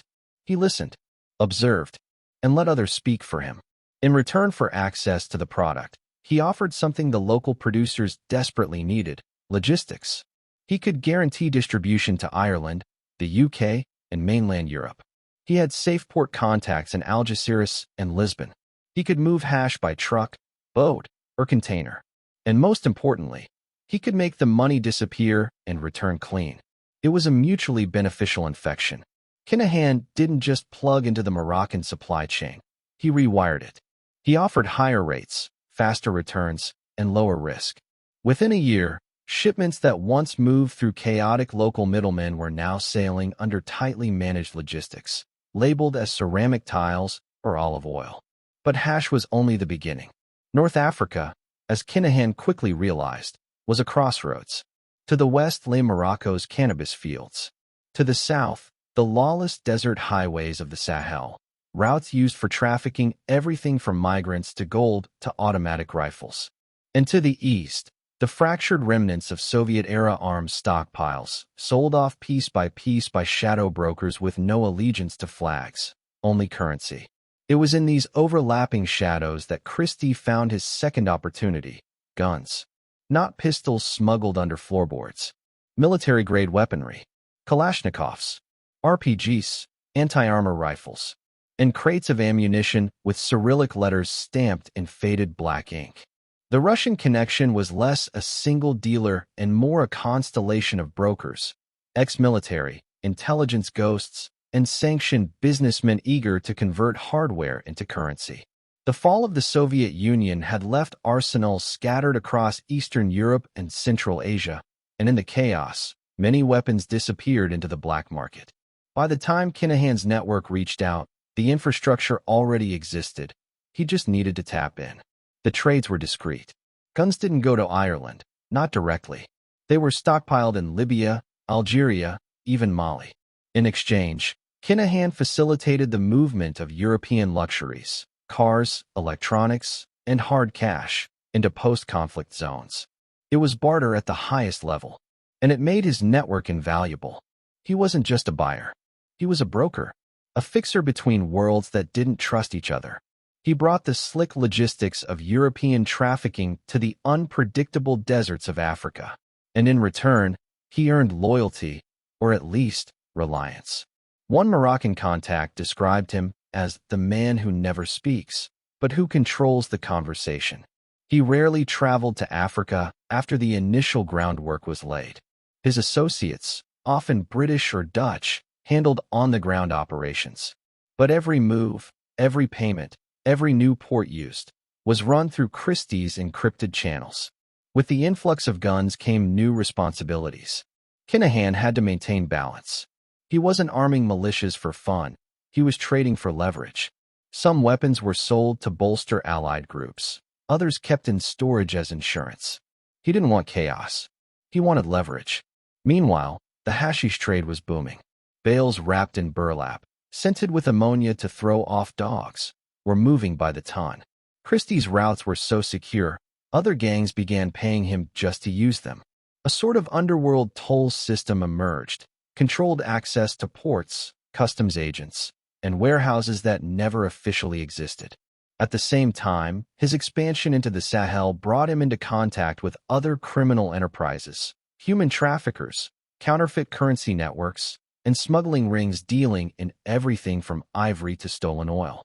Not all of it interested him, but some of it he filed away. He was building a Rolodex of sin. And the money? It flowed through new channels. Dubai banks, real estate in Tangier, and high-end vehicles driven across borders and resold for triple their value. His sons oversaw the European side of the operation, but Christy remained the architect. Every scheme, every pivot, bore his fingerprints, even when he wore gloves. But with expansion came risk. By 2013, intelligence agencies in Spain, Ireland, and the UK had begun mapping Kinahan's moves across North Africa. They couldn't pin him directly, but his proxies were being flagged, phone numbers monitored, bank accounts scrutinized, safe houses photographed. The edges of the operation were beginning to fray. One particular raid in Tunisia uncovered a shipment of handguns buried beneath crates of legitimate cargo, fruit exports bound for Italy. No one arrested spoke Christie's name, but they all shared one contact. A man in Spain. A man who answered to Daniel. Investigators began to see the bigger picture. This wasn't just a cartel. It was a multinational criminal enterprise with tentacles in finance, logistics, narcotics, and arms. a one-stop shop for crime. And Kinahan was its CEO. But he remained untouchable, because every deal was done through at least 3 degrees of separation. Every smuggler met a middleman, who got orders from another middleman, who received instructions through an encrypted message that self-deleted in 30 seconds. No paper, no voice, no trace. It frustrated law enforcement and terrified his enemies. Because to fight Christy Kinahan wasn't just to take on a drug dealer, it was to wage war on a system. A system with partners in Casablanca, suppliers in Chechnya, launderers in Liechtenstein, and distributors in Dublin. One misstep, one betrayal, could bring the whole house down. And yet, it never came. Because Kinahan didn't rely on luck. He relied on fear. On loyalty built through shared profits and cold consequences. He understood that guns and gold weren't just tools. They were symbols of strength, of permanence, of the unspoken message, cross me, and you disappear. Even as Interpol tightened its watch and journalists started connecting dots, Christy seemed unshaken. He was already looking further south, towards West Africa, towards ports with weaker security and officials hungrier for bribes, towards oil fields and mineral routes, places where money moved faster than questions. He was also watching Russia, not for the guns, but for the strategy, the way oligarchs embedded themselves into legitimate industries, the way fortunes were protected behind state-sanctioned smoke screens. Christy wasn't interested in politics, but he admired the efficiency, and he took notes. Morocco remained central. The hash kept moving. The guns kept shifting. And Christy? He kept vanishing. A phone ping in Dubai, a whisper in Tangier, a wire transfer from Zurich, but never a face, never a name on the bill of lading, just fingerprints in systems that weren't built to detect ghosts. By 2015, law enforcement knew what they were dealing with. But knowing didn't equal stopping. For every seized shipment, 3 more made it through. For every frozen account, 2 more opened in another jurisdiction. It was a game of chess played with mirrors. And the man behind it? He never sat at the board. He floated above it, watching each piece move exactly as planned. But even the best players can't control the board forever. Somewhere in Algeria, a shipment went missing. A local partner vanished. A warehouse burned in Casablanca under mysterious circumstances. The web was shaking. Slightly. But Christy felt it. And when he feels movement, he doesn't wait to react. He plans the next move. In silence. Chapter 12, Dubai Dreams. Moving the throne to the Emirates. The desert doesn't whisper. It swallows sound. And in Dubai, that silence was not just golden, it was strategic. It was evening when the jet touched down at Al Maktoum International. The city shimmered like glass poured over fire. Towering spires reflected in the polished black of supercars. Inside the arrivals hall, a quiet Irishman in a pressed linen shirt stepped into the heat, unnoticed. No red carpets. No cameras. Just another wealthy expatriate entering a city built on discretion. Christy Kinahan had arrived, but not to hide. He came to rule. By the early 2010s, Spain had become claustrophobic. The Costa del Sol, once his private playground, was now swarming with surveillance. Too many cameras. Too many eyes. Law enforcement agencies from half a dozen countries were pooling intelligence. His lieutenants were being followed, his proxies watched. Christy felt the squeeze before it became a stranglehold. And so, quietly, he began withdrawing. Not retreating, relocating. Dubai wasn't random. It was calculated. The United Arab Emirates had no extradition treaty with Ireland. The financial system was modern, fast, and opaque. The laws, especially around ownership and business registration, offered layers of protection, with loopholes so wide they might as well have been written for men like Christy. In a city that welcomed the world's elite, nobody cared how you got your money, only that you spent it. He didn't arrive like a king. Not at first. He rented modestly, watched the rhythms of the city, mapped its vulnerabilities. He studied the bureaucracy, the way paperwork flowed, who signed off on what, and how silence could be bought without ever mentioning money. And once he understood the tempo, he moved quickly. A villa in Emirates Hills. A series of shell companies registered in the Dubai International Financial Center. A discreet office suite, never visited, but always maintained. And always, the illusion of normalcy. Dubai offered what Europe no longer could: insulation. The Kinahan name didn't carry weight here. He was just another foreign investor. No local journalists asking questions. No guardai hovering in unmarked vans. The danger in Europe was visibility. In Dubai, anonymity came built into the skyline. But Christy didn't just use the city for cover. He used it as a platform. This wasn't a retirement. It was a reinvention. From Dubai, he could oversee his entire operation without ever picking up a dirty package or meeting a risky associate. His communications were encrypted. His finances routed through layers of offshore accounts. He became less a man and more a system. Omnipresent, unreachable, silent. His sons played public roles, particularly Daniel, whose involvement in boxing began drawing headlines. But Christy remained out of view. Always watching, never seen. He didn't attend the events.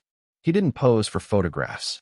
When Daniel smiled for cameras, Christy was in a soundproof room, a continent away, analyzing footage. He shifted the architecture of the cartel to accommodate his new position. No more dependence on European banks. Money moved through Hawala systems, cryptocurrency wallets, and gold dealers with no need for receipts. His reach expanded, not shrank. Dubai was a launchpad, and Christy used it to connect deeper with partners in Russia, the Gulf, and East Africa. He was no longer just an Irish drug lord. He was becoming something else, something global. He invested in legal ventures, logistics companies, import-export firms, tech startups. Nothing flashy, just enough to blur the line between criminal and legitimate. These businesses didn't need to make money. They were tools, funnels, buffers, shields. Each one added another layer between Christy and the crimes that still funded his empire. Real estate became another safe haven. Apartments in the marina. A penthouse with a private lift. Properties under the names of retired athletes, second cousins, and fictional executives. In Dubai, paperwork could be clean while the money remained dirty. And Christy knew exactly how to play that game. But the world was watching more closely than before. As early as 2016, Irish authorities began quietly briefing international partners on Kinahan's new base. Interpol flagged his name in confidential memos. The DEA took interest, especially given his rumored ties to South American suppliers. And still, he moved freely. Dubai didn't act. There were no raids, no official inquiries. For all intents and purposes, he was a ghost living in glass. And yet, he wasn't untouchable. In 2020, under mounting international pressure, the United Arab Emirates began tightening its financial regulations. New laws were introduced. Sanctions lists reviewed. Compliance officers began digging into account holders with vague business histories. Christy noticed, and he adapted. He started reducing his footprint. Fewer meetings, fewer public sightings. He had groceries delivered to the villa. His doctors made house calls. Travel was limited and always under aliases.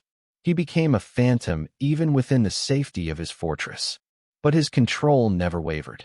From a secure room in his Emirates Hills compound, he monitored shipments, watched encrypted feeds, reviewed financial flows from Spain to Serbia to Suriname. The empire was vast and still growing, but it was quieter now, more defensive, less hungry. He was preparing. For what? No one knew. His sons still visited frequently, but even they didn't know the full scope of his holdings. Christy kept information compartmentalized. He trusted systems, not people. He had survived this long by assuming betrayal was inevitable and planning accordingly. But the pressure outside his villa walls continued to build. By 2022, the US government formally named the Kinahan Cartel as a transnational criminal organization. Bounties were placed on Christy and his sons. Millions offered for information leading to arrest. The move sent shockwaves through the underworld. Christy Kinahan, once the invisible architect, was now on America's most wanted list. And yet, he stayed in Dubai, because for all the headlines and heat, no warrant could reach him. No law could breach his compound without Emirati permission. And that permission was still, if only barely, out of reach. But even he knew it couldn't last. Dubai was evolving. The golden silence that once shielded him was becoming thinner, more brittle. Every month brought new regulations, new oversight, new names on blacklists. The walls were closing, not fast, but steadily. Christy could feel it in the subtle changes. A banking request delayed, a long-standing business license questioned, a visit from officials that hadn't been scheduled. He was still the king, but the throne was trembling. And somewhere, beyond the city's glittering towers and shifting sands, a reckoning was taking shape. One knock, one name, one wrong move. That's all it would take to bring it crashing down. And Christy Kinahan, Ghost King of Ireland, was listening closely for footsteps in the sand. Chapter 13, A Franchise of Crime. Global Operations Go Corporate. It didn't look like a cartel. Not anymore. There were no tattooed soldiers marching in ranks, no jungle compounds or blood-splashed safe houses. There were spreadsheets, encrypted messaging apps, and boardroom meetings conducted in whispers. The Kinahan Empire, once a tight-knit Irish crew moving heroin through backdoor pubs, had evolved into something unrecognizable, something smoother, scalable, something dangerously close to legitimate. By the mid-2010s, Christy Kinahan had stopped thinking like a gangster. He was thinking like a CEO. His operation was no longer just a family business. It was a franchise, a decentralized, modular, and globally integrated criminal corporation. One that operated on principles any MBA student might admire: risk mitigation, distribution efficiency, brand anonymity, and clean lines of communication. No one man ran everything. That was by design. Christy had studied corporate structure the way others studied maps. From his base in Dubai, he began implementing a new architecture. Gone were the days of controlling every shipment personally, of holding hands with low-level dealers and micromanaging violence. In its place, networks, cells, local affiliates trained in his methods, but given just enough autonomy to protect the core. It was the fast food model of international crime. Same product, same playbook, different manager in every city.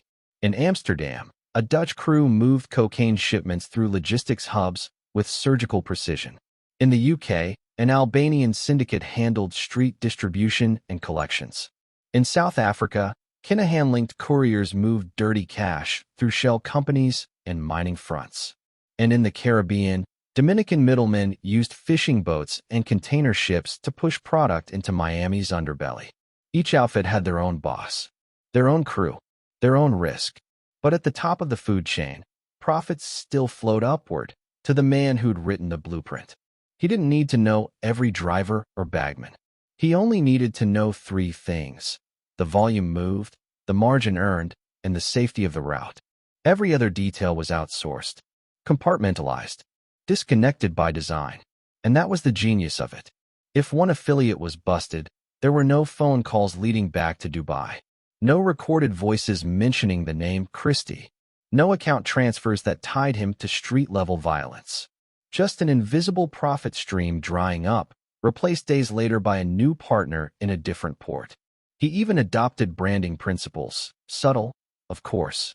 There were preferred suppliers, trusted routes, and verified handlers.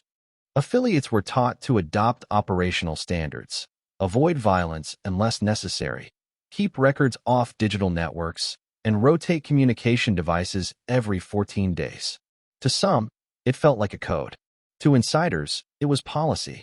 And like all franchises, there were fees. Kinahan's core crew, the inner circle, provided access to his smuggling channels, forged documents, encryption software, and global money laundering services. In return, crews kicked up a percentage of every successful job. It was less of a tax, more of a service fee. You wanted to move product fast and undetected? You paid the toll. You wanted access to the best corrupt dockworkers in Antwerp? There was a price list. It wasn't loyalty that kept the crews coming back. It was results. He didn't discriminate. Nationality, background, religion, it meant nothing. All that mattered was competence. You could be an ex-IRA smuggler or a Romanian trucker with a clean record. If you moved product on time and didn't attract attention, you were in. If not, you were out. No second chances. Even the violence changed. Where once the Kinahan cartel had been known for crude intimidation and brutal reprisals, the newer version outsourced those tasks, too. Discipline was localized. Crews were expected to manage their own enforcement. Christy didn't need to order hits anymore. He simply withheld services. No routes. No launderers. No protection. In the underworld, being cut off from Kinahan logistics was often a death sentence in itself. And through it all, the real innovation was exposure, or lack thereof. Christy had created a business model that operated at scale without dragging the center into the dirt. Each cell had plausible deniability. Even Daniel and Christopher Jr., who still played visible roles in Europe, were increasingly portrayed as sports promoters and consultants. Boxing events became a PR front, a way to launder not just money, but reputations. But the real game was played in the shadows. Bulk shipments of cocaine would land in Rotterdam under the label of frozen chicken. Inside each container, a GPS tracker reported its location back to a warehouse in Slovakia, where a coordinator kept time like a metronome. Trucks moved the cargo across borders using legitimate logistics firms, the drivers unaware of their payload. By the time the drugs reached Birmingham or Limerick, they'd changed hands 4 times, none of them directly connected to Kinahan himself. In South America, representatives cut deals with Colombian and Peruvian producers. Christy rarely dealt with them directly anymore. Trusted go-betweens, many trained in business schools and fluent in cartel etiquette, managed those negotiations. Prices were locked in based on purity, yield, and transit risk. Payment was handled in part through cryptocurrency, part through offshore gold trades, and part through cash smuggled in modified jet engines flown to neutral zones. And the money? It flowed like a river, hidden beneath rocks and reeds. Art galleries in Dubai, casinos in the Balkans, real estate in Brazil. Kinahan money was everywhere and nowhere at once. Shell companies held by shell companies. Offshore accounts disguised by trusts written in legal dead languages. One forensic accountant later told investigators it would take 20 years and a United Nations committee to fully untangle the empire's assets. But not everyone in the network understood how close they were skating to the edge. Some lower-level partners got greedy, lazy, sloppy. They made noise, flashed cash, got caught. In 2017, a French customs raid turned up hundreds of kilos of hashish and cocaine, destined for Belgium, routed from Morocco. The operation unraveled fast. Names spilled. Arrests followed. But even then, Kinahan's name didn't surface. Not once. The structure had held. The insulation had worked. Still, the walls were inching closer. Every country hit by the Kinahan product began quietly collaborating. Data sharing between Europol, DEA, and Irish police became more aggressive. New RICO-style frameworks were drafted, aimed at targeting entire criminal enterprises, not just individuals. Lawmakers began pushing for financial blacklisting, visa bans, and real-time intelligence sharing. Christy adapted. More meetings moved offline. Cash replaced wire transfers. Older affiliates were retired, newer ones hired for shorter contracts with tighter rules. The franchise tightened, but it didn't shrink. If anything, it expanded into cybercrime, into the gray zone between crypto and fiat, into new emerging markets like Central Africa and Central Asia. Because Christy understood something few criminals ever do. Criminal success isn't just about power. It's about scale. And scale only works when it's modular. His empire had become like a software platform, updated regularly, debugged quietly, protected by firewalls both digital and human. But like all platforms, it was also vulnerable. One bug, one breach, one insider willing to talk. And somewhere, in a government office stacked with case files and surveillance footage, someone was trying to write that breach into existence. But for now, the franchise held. And at its center, behind encrypted screens and gilded silence, the architect watched it all with clinical calm. Not a gangster, not even a kingpin, just a CEO of a product no law could tax, and no country could fully contain. But even corporations fall. And Christy Kinahan was now sitting at the edge of a cliff disguised as a boardroom. Chapter 14. boxing rings, and blood money. Daniel's sportswashing plan. The camera flashes lit the arena like fireworks. Bright lights. Bigger names. A heavyweight title bout was seconds from starting. Ringside seats glimmered with designer suits and diamond watches. VIPs toasted champagne as chants erupted across the crowd. And just beyond the ropes, standing calmly in a tailored suit, Daniel Kinahan smiled. Most people thought he was just a boxing promoter. That was the plan. By the mid-2010s, the Kinahan empire didn't just want wealth. It wanted legitimacy. And for Christy Kinahan, that meant crossing over, using the world of professional sports as both a laundering pipeline and a public relations mask. It was Daniel who would carry the family name into the spotlight. But behind every handshake, every sponsorship deal, every televised weigh-in, the shadow of the cartel remained. Boxing was the perfect vehicle. It had always danced close to the criminal underworld, promoters with shady pasts, fighters tied to gangland legends, cash-heavy deals made in back rooms. It wasn't just tolerated, it was expected. Christy knew that. And Daniel, groomed for this exact role, understood how to make it work. It started in Marbella. Small-time promotions. Local fighters. Cash paydays handled quietly. Daniel showed an uncanny knack for business. Charismatic but elusive, he built connections fast. Trainers, fighters, managers. All of them impressed by his money, his confidence, his contacts. They didn't ask where the cash came from. And if they did, they didn't ask twice. Christy remained in the background. Always. His fingerprints never touched the contracts. His name never appeared on sponsorship lists. But the money, millions in cartel profits, flowed steadily into Daniel's promotions, often through intermediaries, offshore accounts, and front companies. It was laundering with flair. Every televised fight, every sold-out arena, was another wash cycle. But the real breakthrough came in 2012. Daniel co-founded MTK Global, then known as MGM Marbella. It was a small operation at first, but ambitious.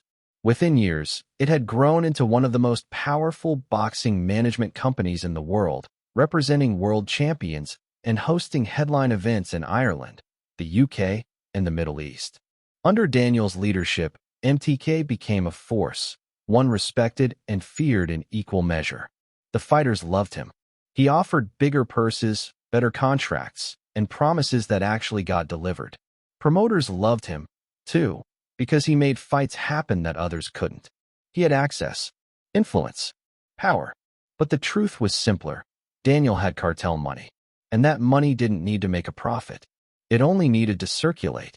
Christie's strategy wasn't just about cleaning dirty cash. It was about buying legitimacy. Every interview Daniel gave, every photo he posed for, was part of a long game. To humanize the Kinahan name, to separate it from its criminal roots. Boxing gave them access to journalists, to sports officials, to politicians. It allowed the family to rub shoulders with royalty, to move through customs without suspicion, to get visas others couldn't. It was sports washing, pure and unapologetic. And for a while, it worked. In 2016, Daniel helped negotiate one of the biggest fights in British boxing history. His role wasn't official. His name wasn't on the press release. But insiders knew. Without Daniel Kinahan, the deal would have fallen apart. He had become a kingmaker. Fighters thanked him publicly. Trainers praised his loyalty. Commentators called him misunderstood. Some even defended him outright, suggesting he was just a man trying to escape his past. But the past never left. It just hid in better clothes. Behind the scenes, cartel business continued. Drug shipments still moved. Guns still crossed borders. And every major boxing event was another opportunity, not just to clean money, but to make new contacts. High rollers, promoters, and foreign investors, all potential assets for future operations. Christy didn't just want Daniel to be accepted. He wanted him embedded. Still, cracks appeared. Irish media never stopped chasing the story. Investigative journalists followed the money, the companies, the silent partners. They questioned MTK's funding. They traced connections between known criminals and promotional staff. And always, the name Kinahan sat like a landmine beneath the sport. In 2016, things exploded. At a weigh-in event for an MTK-promoted fight in Dublin, masked gunmen stormed the room, opening fire. It was a planned hit, targeting a rival gang member aligned with the Hutch family. One man was killed. Panic erupted, and suddenly, the glossy image Daniel had built cracked wide open. The connection between boxing and organized crime was undeniable. The Kinahan name was soaked in blood. MTK tried to distance itself. Statements were issued. Daniel stepped back from public roles, claiming he had no involvement in criminal activity. But the damage was done. Promoters grew nervous. Fighters felt the heat. Venues backed out. And yet, behind closed doors, Daniel kept working. Because by then, it was too late to turn back. Christy had invested too much. The cartel was now entwined with boxing at every level. Contracts, sponsorships, marketing deals. It wasn't just a side project. It was infrastructure. And as scrutiny mounted in Europe, Christy made a bold move. He shifted operations to the Middle East. Dubai welcomed the sport with open arms. In 2020, Daniel helped broker fights in the Gulf. Massive events with global audiences, state-backed funding, and a level of luxury even Las Vegas couldn't match. Boxing in the UAE wasn't just about titles. It was about diplomacy, prestige, soft power, and Daniel was right at the center of it. He posed with princes, flew on private jets, shook hands with billionaires. In the desert heat, the Kinahan name didn't feel toxic, it felt powerful. But the shadows followed. The US government took notice. Sanctions were issued. Bounties were placed. In 2022, the US Treasury formally designated the Kinahan Organization a transnational criminal organization. They froze assets, issued travel bans, and warned sports organizations about doing business with the family. The walls were closing in. MTK Global, under enormous pressure, announced it would cease operations. Several fighters publicly cut ties. Promoters distanced themselves. And Daniel, once seen as the sport's rising star, became radioactive. But even then, Christie's goal had already been met. For nearly a decade, the Kinahans had used boxing to sanitize their image, embed themselves in international business, and move untold millions through sponsorships, contracts, and promotional deals. The structure might crumble now, but the benefits had already been reaped. Still, for all the suits and spotlights, the truth never changed. The gloves were real. The fights were real. But behind the ropes, blood money still soaked the canvas. And Daniel Kinahan, for all his charm, had become the face of a legacy that couldn't be rebranded. Back in Dubai, Christy watched the fallout quietly. He hadn't expected it to last forever. No criminal enterprise built on illusion ever does. But he also knew something else. Boxing was never the endgame. It was just one more tool, one more door. And even as the sport turned its back on the Kinahans, Christy was already planning the next move. Because in his world, image was just the surface. And underneath, the money kept flowing. Chapter 15, Buying Planes from Generals, the African Aviation Plot. It sounded like something out of a Cold War spy novel, an Irish drug cartel, posing as a humanitarian organization, negotiating to buy military aircraft from Egyptian generals. But this wasn't fiction. This was real. And at the center of it, moving the chess pieces from behind a velvet curtain, was Christy Kinahan. By 2019, Christy was searching for new frontiers. The European landscape was tightening. Too many investigations, too many journalists sniffing around, too much heat in too many ports. South America was crawling with DEA agents. Dubai was still a sanctuary, but even there, the silence was beginning to crack. Christy needed a pivot, a bold one, something no one would expect. And so he looked to Africa, not the streets, the skies. It began with a company, Havana Jet. On paper, it was an aviation business based out of Dubai. Its mission?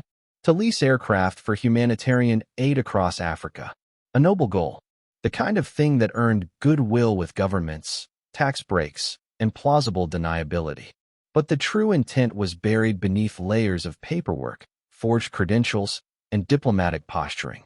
Christy wasn't just buying planes.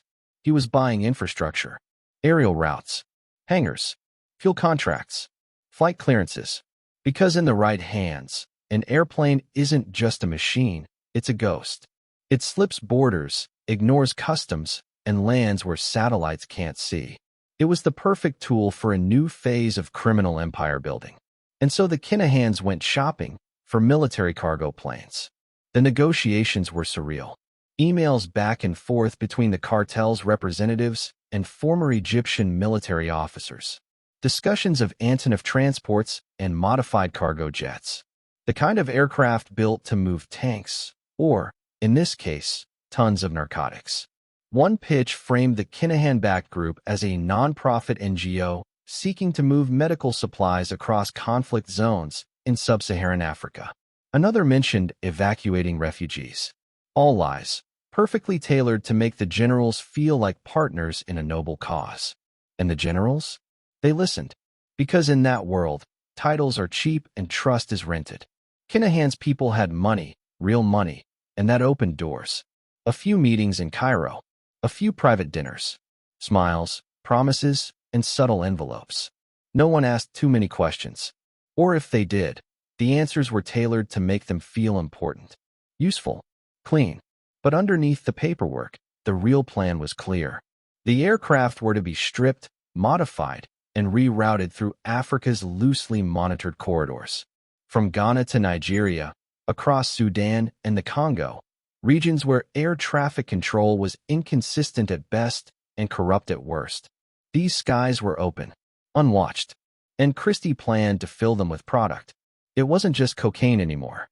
Hashish from Morocco, guns from Eastern Europe, gold smuggled from unlicensed mines in Mali, even human cargo. If it moved and it paid, Christy wanted a wing in the sky. But the plan had a flaw, one Christy didn't see coming. A routine European intelligence sweep flagged some of the cartel's communications. Too many unusual aircraft inquiries coming from suspicious fronts. Too many contradictions in their nonprofit status. And then came the leak. In late 2020, a document surfaced. A wire from European intelligence agencies referencing a Dublin-born trafficker attempting to purchase military aircraft under the guise of humanitarian work. The dots weren't hard to connect. Reporters jumped. Interpol followed. Egyptian authorities, facing mounting embarrassment, backed out of the deal.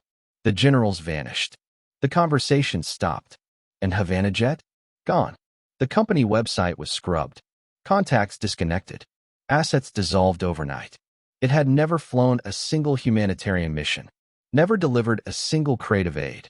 It was a ghost from the start, built for one purpose. To get Kinahan's product off the roads and into the sky. Back in Dubai, Christy remained calm. Publicly, there was no scandal. No charges. No photos of him near an aircraft hangar. Just whispers. Rumors. Intelligence memos locked behind classified seals. The world would learn about the plot, yes, but in fragments, leaks, and footnotes. For Christy, that was enough of a victory. Because while the aviation plot failed, it proved something important. The system was still exploitable. Corruption was still for sale. Borders could still be breached, not just on land, but in the air. And Christy had taken notes. Every bribe that worked. Every document that passed scrutiny. Every officer who looked the other way. All of it was filed, logged, and stored for the future. But there was something deeper. The failed aviation deal wasn't just about trafficking. It was about reinvention. Christy wasn't satisfied running drugs like a street boss. He wanted to evolve the game, become a sovereign criminal, a man with assets in every layer of geopolitics. The kind of man who didn't just bribe a customs officer, but bought the entire airfield. He wanted the freedom of flight. The autonomy of altitude.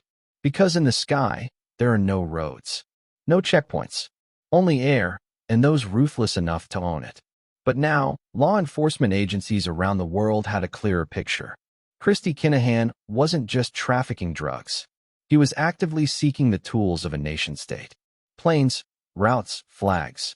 If successful, he could have built an aerial armada of criminal logistics that no border patrol could stop. And somewhere in a vault of confidential files, the photos exist. Photos of Kinahan-affiliated operatives posing as aviation executives. Photos of abandoned hangars in North Africa. Blueprints for aid flights that never existed. plans that almost changed the way the global drug trade worked. It was a close call, but Christy wasn't done. The sky had rejected him, for now, but the ground was still his. And somewhere, in the quiet hum of Dubai's business district, a new front company was already forming. With a new name, a new mission, a new disguise. Because men like Christy Kinahan don't quit when they're caught. They just wait for the next takeoff. Chapter 16. The Hutch-Kinahan War, a cartel's blood feud. It began with a bullet and ended with an entire city under siege. Not in Colombia, not in Mexico, but in the heart of Dublin. What unfolded between 2015 and the early 2020s wasn't just a gangland rivalry. It was a modern-day blood feud that dragged Ireland's underworld from the shadows into a public spectacle of death, fear, and retribution. And at the heart of the storm, as always, was Christy Kinahan. For years, there had been an uneasy peace between the Kinahan and Hutch families. They weren't friends, but they weren't enemies, yet.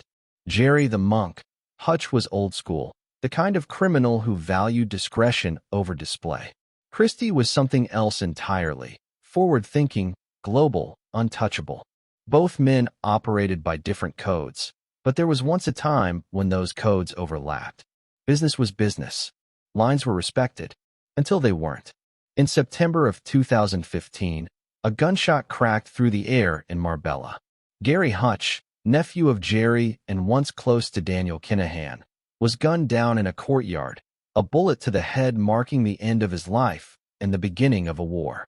The whispers said Gary had betrayed the Kinahans, maybe skimmed money, maybe flipped sides, maybe just knew too much. Whether the betrayal was real or perceived didn't matter. He was executed like an enemy. And for the Hutch family, that betrayal cut deep. There was no room for forgiveness. 5 months later, the war exploded in public.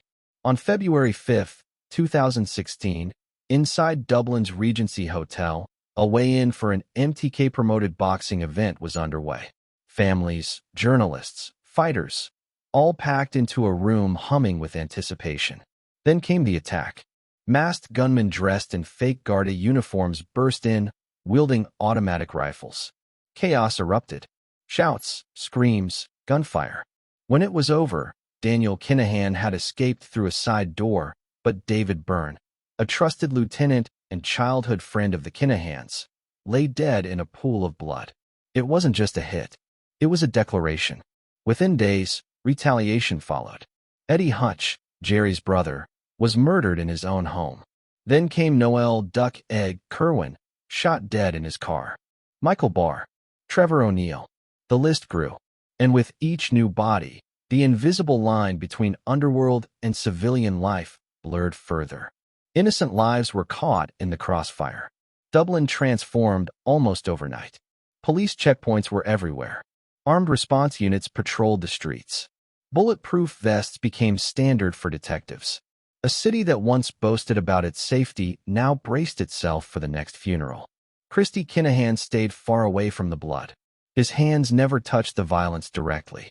He remained insulated in Dubai, an ocean away from the chaos.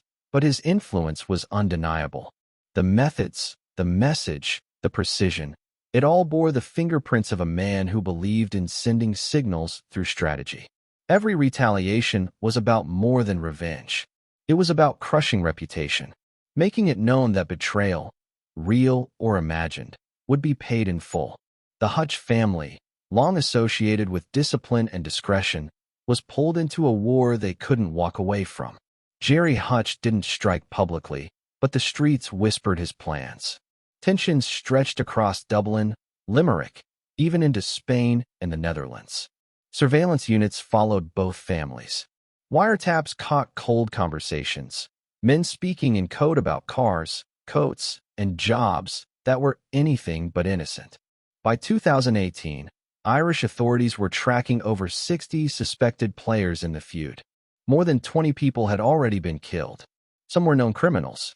Others were fathers, friends, brothers, people who were simply in the wrong place at the wrong time. The scale of violence shocked even hardened investigators.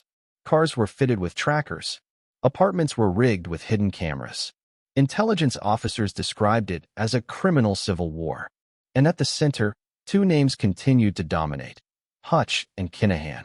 But it was Christy's son, Daniel, who became the most public target. His boxing enterprise had brought him fame, but it had also exposed him. Law enforcement across Europe and the US began tying the glamour of the ring to the blood on the streets. His face was on posters, his name on sanctions. But Christy? He stayed invisible. It was a lesson he'd learned decades ago. The boss doesn't need to be seen to be feared. By 2020, the violence slowed. Too much heat. Too many headlines. Police had arrested dozens on both sides. Some flipped. Some disappeared. Others were buried quietly with no press coverage, no headlines, just whispers of revenge in quiet pubs. Daniel retreated further into the desert fortress of Dubai, rarely seen without security, rarely quoted without denial.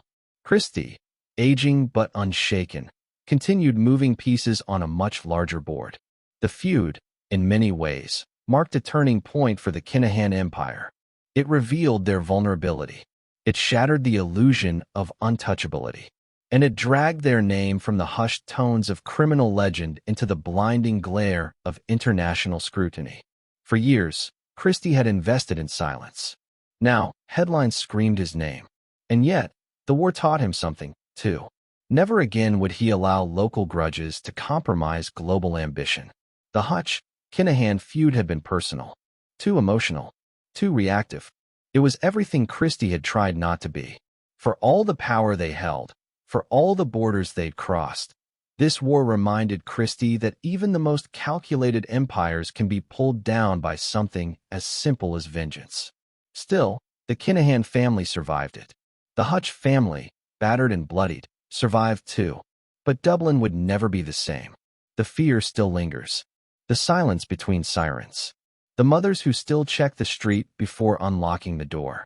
The sons who never came home. Christy Kinahan watched it all unfold from afar. Calm. Calculating. And when the fires began to burn low, he didn't rush to rebuild. He studied. He adapted. Because he knew the next move wouldn't be played on Irish soil. It would be global. Sophisticated. Silent. And this time, there would be no headlines. Chapter 17. The Regency Hotel Attack. An assassination gone wrong. The room smelled like sweat and cheap cologne, buzzing with anticipation. Cameras were rolling.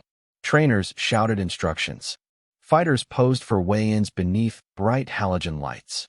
Reporters scribbled notes in the margins of press handouts. All eyes locked on the temporary stage inside Dublin's Regency Hotel. On the surface, it was just another Friday in Ireland's underground boxing scene. But beneath the calm, something darker stirred. Something that would, in less than 10 minutes, erupt into blood, bullets, and panic. And it would change Irish organized crime forever. At exactly 2:30 p.m. on February 5, 2016, the first masked man entered the hotel lobby. Dressed head to toe in a tactical Garda uniform, he didn't hesitate. He walked like he belonged there. Behind him came two more men, both dressed the same, both cradling AK-47 style assault rifles. Then came the fourth, a man wearing a long blonde wig and a woman's coat. A disguise, but it wasn't meant to fool anyone for long. This wasn't a robbery. It was an execution. A hit. Their target? Daniel Kinahan, son of Christy Kinahan, the heir to a criminal empire stretching from the streets of Dublin to the glistening towers of Dubai. He was supposed to be at the weigh-in that afternoon, overseeing one of his MTK boxing events. But something changed. Maybe it was a last-minute decision. Maybe it was intuition. Whatever it was, Daniel Kinahan never showed. Instead, the gunman came face to face with David Byrne. Byrne, 33, wasn't just a casual attendee. He was Kinahan's lifelong friend and right-hand man.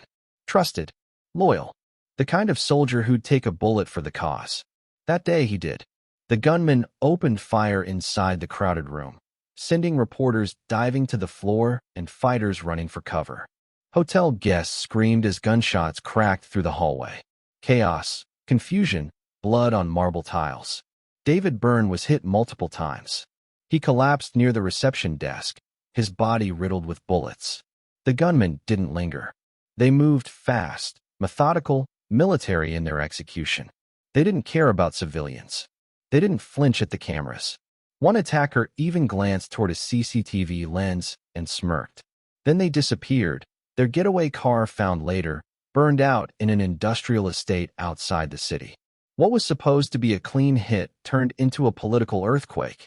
Ireland hadn't seen anything like it in decades. An armed assault in broad daylight. Assault rifles in a public venue.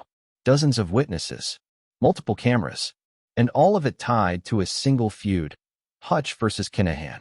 But this wasn't just a gang hit. It was a message. Public. Violent. Calculated. It marked the moment when Ireland's criminal underworld spilled into mainstream consciousness, dragging with it a flood of scrutiny, fear, and government attention. The headlines came within hours. Gangland execution at boxing event. Feud turns deadly. Kinahan empire under siege. Suddenly, the entire country knew what had long been whispered in pubs and alleyways, that Christy Kinahan's operation was no longer just a drug ring. It was a multinational cartel with enemies. Real enemies. And those enemies were now fighting back. The aftermath was immediate and brutal. Within days, retaliation came. Eddie Hutch, the older brother of Jerry the monk, Hutch, was shot dead in his home. His only crime was his last name. Over the next year, more than a dozen murders would follow, each one more brazen than the last. But the Regency attack remained the turning point. It drew international eyes onto Ireland's criminal landscape. It pulled Interpol, Europol, MI5, and the DEA into the fold. Everyone wanted a piece of the puzzle. Daniel Kinahan, though unhurt, was never the same after that day. He vanished from public view, retreating deeper into Dubai's protected shadows. His role in MTK Global, already controversial, became toxic. Sponsorships dried up. Fighters faced uncomfortable questions. Eventually, the company would fold, unable to escape the shadow cast by that single event. But Christy? Christy watched from the sidelines. He didn't panic, didn't speak, didn't flinch. To him, the Regency was both a tragedy and a lesson. His network adjusted. Layers were added. Shell companies reassessed. Routes shifted. And from behind the curtain, he studied the attack with the precision of a man planning his next move, not out of vengeance, but survival. For the public, the Regency Hotel shooting revealed a terrifying truth. Ireland's gangland war was no longer hidden in shadows. It had arrived in the light, brazen and unapologetic. Families who'd once felt safe in quiet neighborhoods now feared retaliation spilling into their streets. Police presence doubled. Surveillance expanded. New anti-gang legislation passed in record time. The government called it a national crisis. The streets called it a war.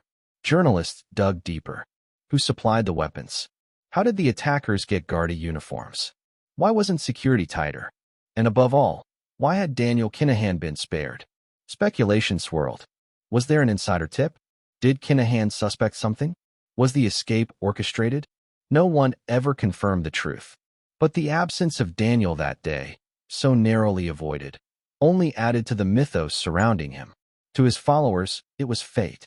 To investigators, it was calculation. Either way, the message was clear. No one was safe anymore. Not friends. Not family. Not even the public. The cartel's world had shifted. The gloves were off. The Regency Hotel stood clean days later. The lobby polished. The bloodstains gone.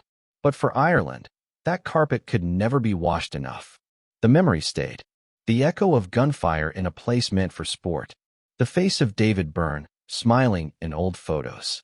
The weight of what could have been had Daniel Kinahan been a few feet closer. And in Dubai, a father watched it all from behind smoked glass.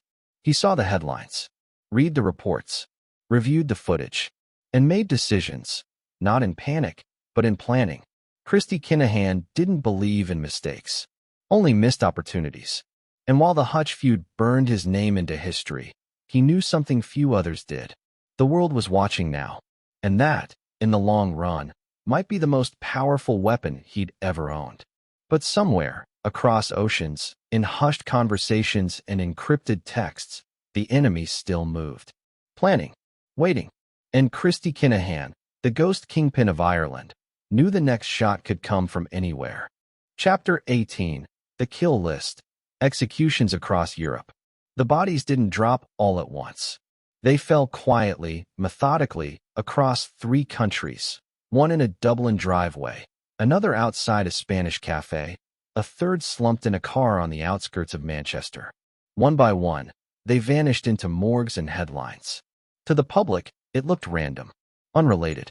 But those who understood the rhythm of the underworld knew better. These were hits, executions, and somewhere, behind a steel door in Dubai, there was a list. The Kinahan cartel didn't do messy wars for long. After the shock of the Regency Hotel attack and the chaos that followed, Christy Kinahan reverted to what he'd always done best: structure. Cold, corporate precision. The family was no longer just reacting, they were planning. Every bullet had a name. Every name had a reason.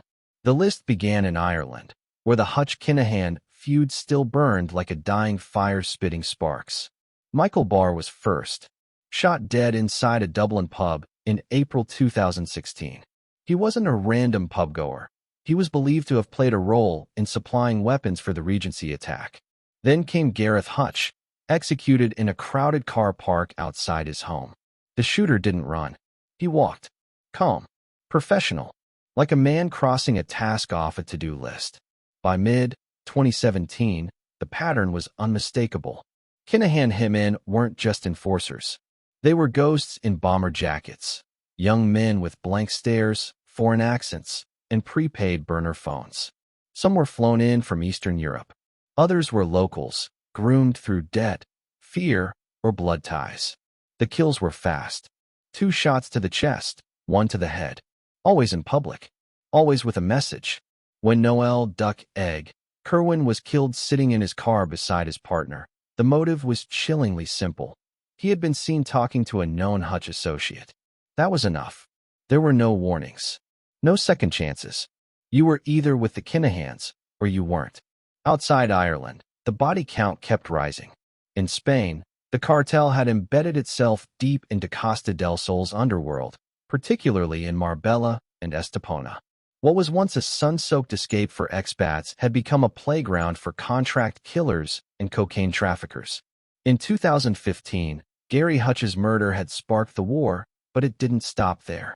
Kinahan-linked gunmen were linked to multiple assassinations across the Spanish coast, each one tied back to betrayal, debt, or perceived threats to the throne. One man, a Dublin native known for his flashy lifestyle and loud mouth, was executed outside a tapas bar.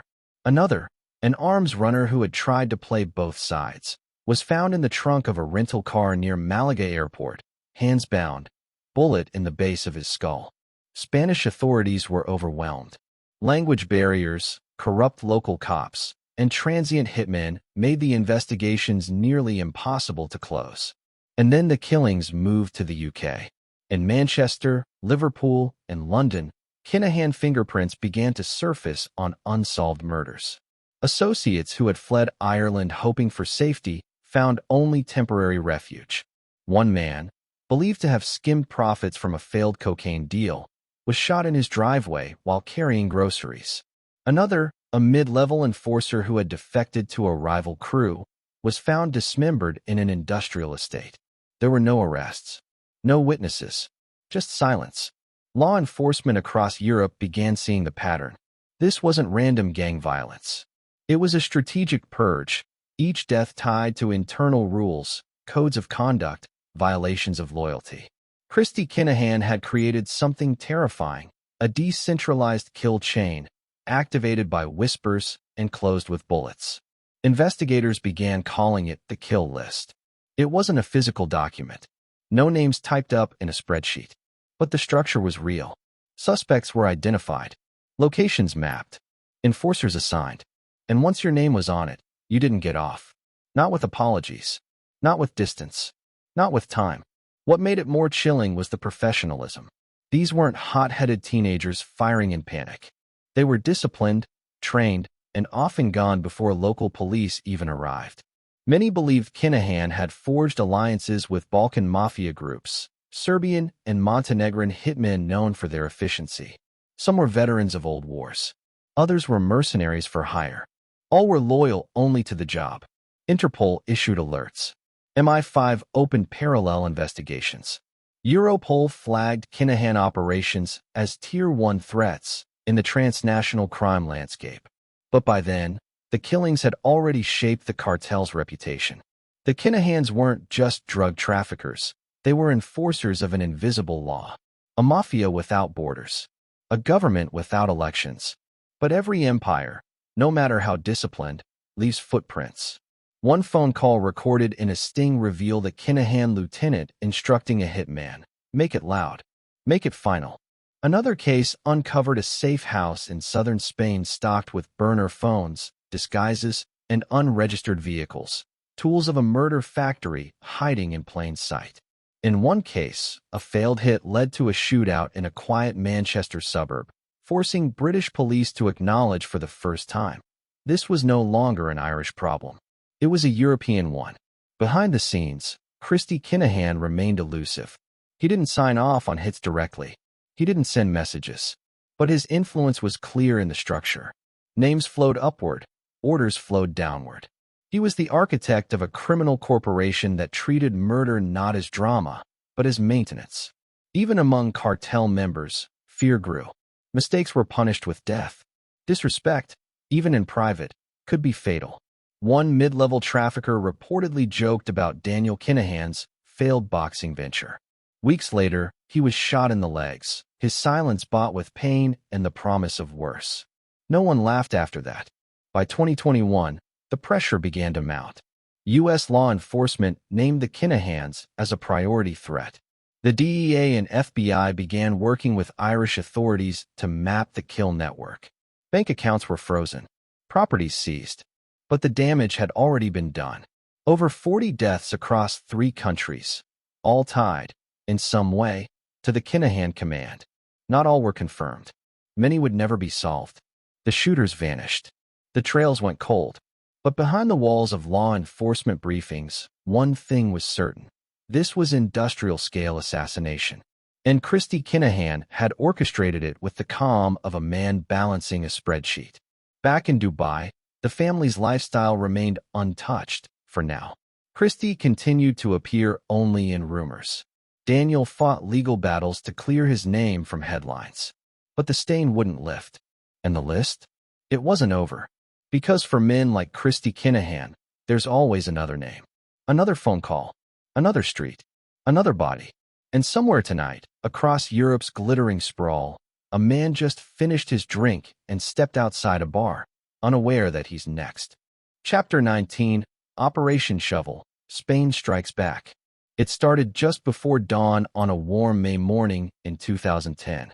The streets of Marbella, usually slow to rise, buzzed with something unseen. A quiet hum behind the sea breeze. Civil Guard officers in full tactical gear moved in tight formations, radios crackling in short, clipped bursts. Apartment doors were forced open with steel battering rams. Warnings were shouted in Spanish and English. Before the sun had cleared the hills, the Kinahan cartel's European fortress was under siege. This was not a routine arrest. This was Operation Shovel, a years-in-the-making blitz designed to decapitate one of the most elusive criminal empires in Europe. Christy Kinahan, the man long known as the Dapper Don, or simply the Ghost, was the primary target. For over a decade, Spanish intelligence had watched him build a criminal command center from the Costa del Sol, hiding power behind a facade of family, property, and luxury. Now, they were striking back. The scope was unprecedented.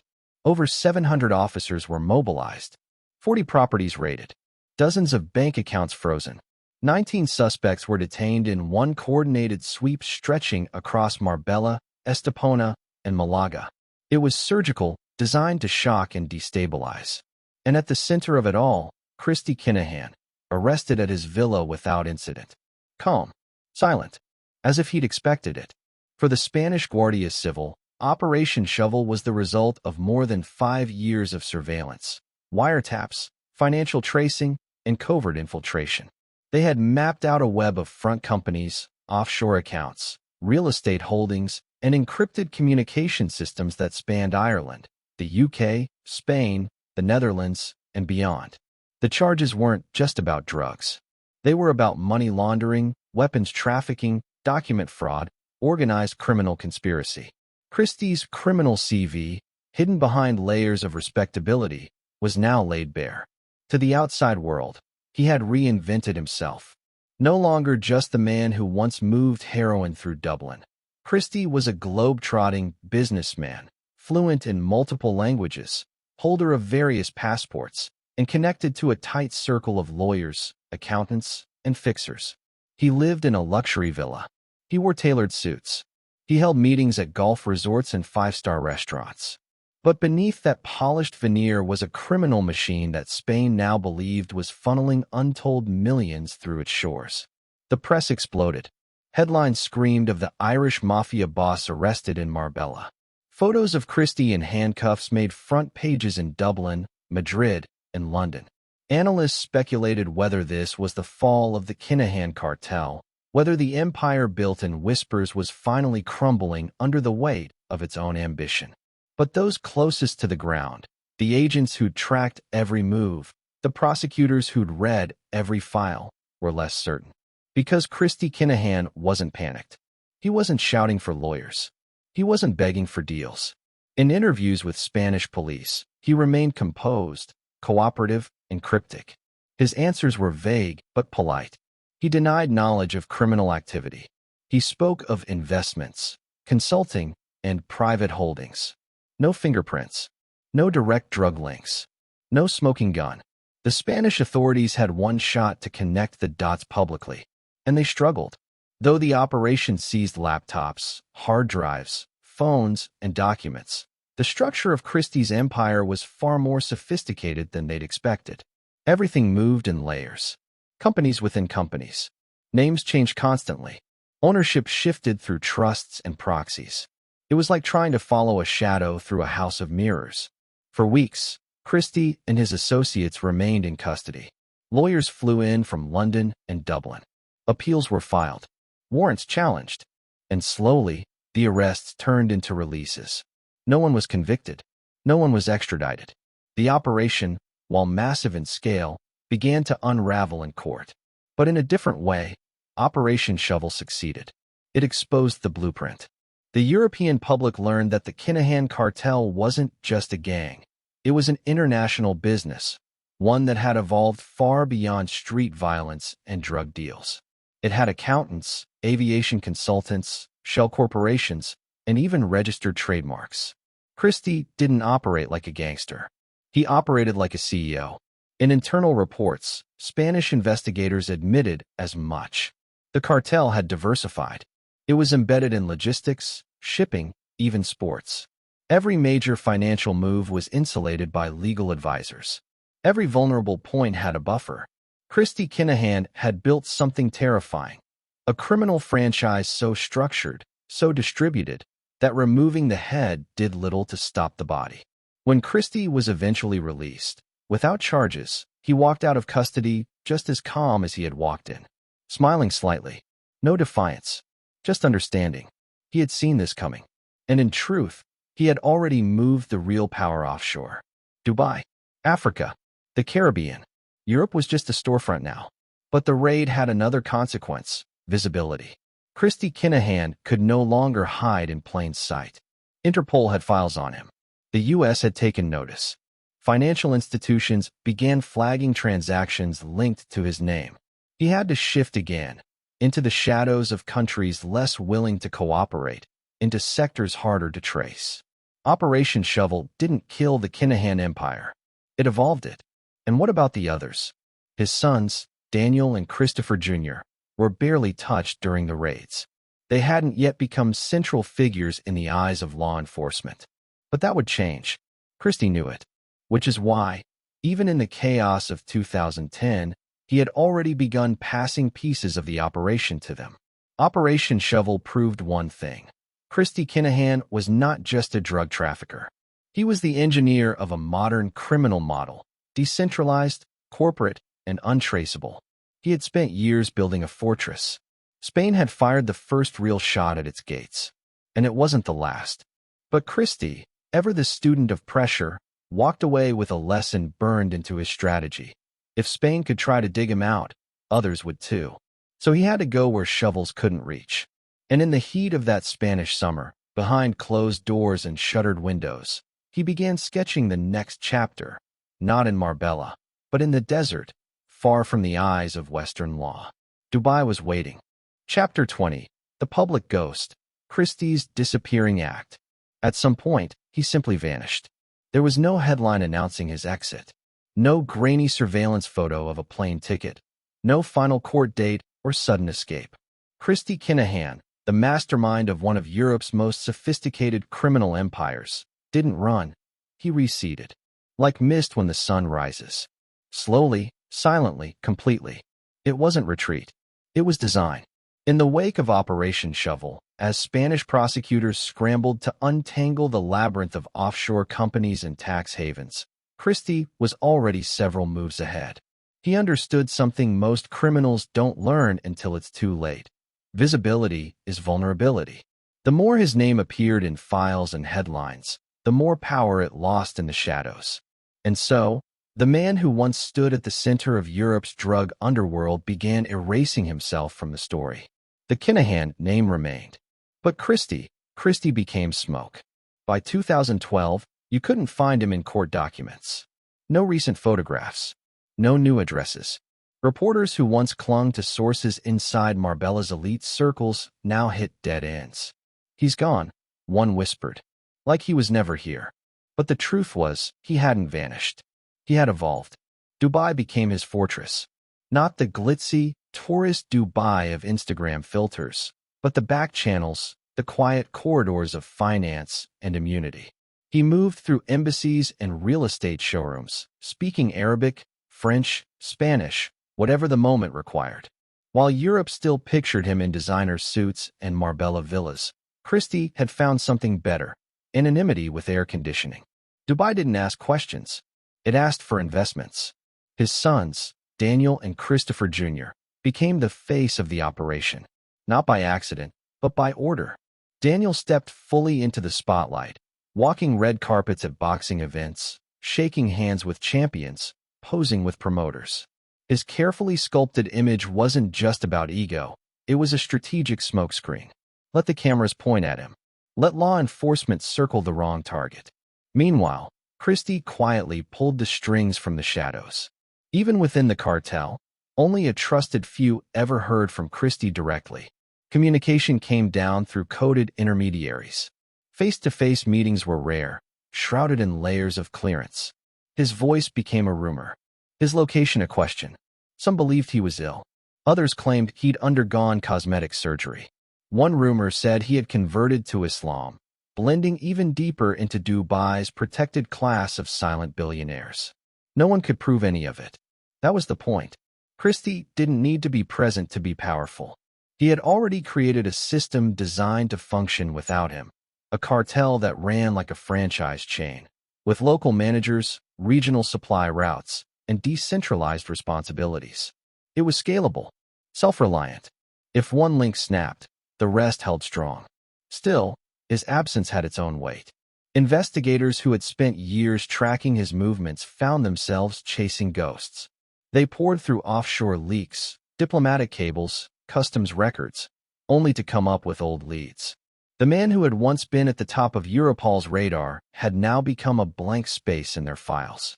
Even the Americans, with their endless resources, struggled to place him. He didn't use phones, didn't leave trails, not unless he wanted them found. But while Christie vanished from sight, his influence deepened. Every major drug route across Europe, from Antwerp to Rotterdam, Cork to Cardiff, still carried his signature. Logistics operations grew smarter. Deals with South American suppliers became more stable. Even arms networks expanded into new terrain, North Africa, Eastern Europe, parts of Central Asia. The web was stretching wider, and the hands weaving it didn't need spotlights. They needed silence. There were moments, though, brief flashes, when it was clear Christie was still steering the ship. A last-minute withdrawal from a property deal in the Balkans after a surveillance leak. A cartel lieutenant reassigned just days before being arrested in Spain. A luxury yacht bought under a Venezuelan flag, registered in Panama, docked for repairs in Malta, never traced back to him, but connected to a company that shared DNA with 5 others in his known financial ecosystem. These weren't coincidences. They were fingerprints left with gloves on. Back in Ireland, Christie's name became legend. Young criminals who had never met him spoke of him like a myth. Some swore he died years ago.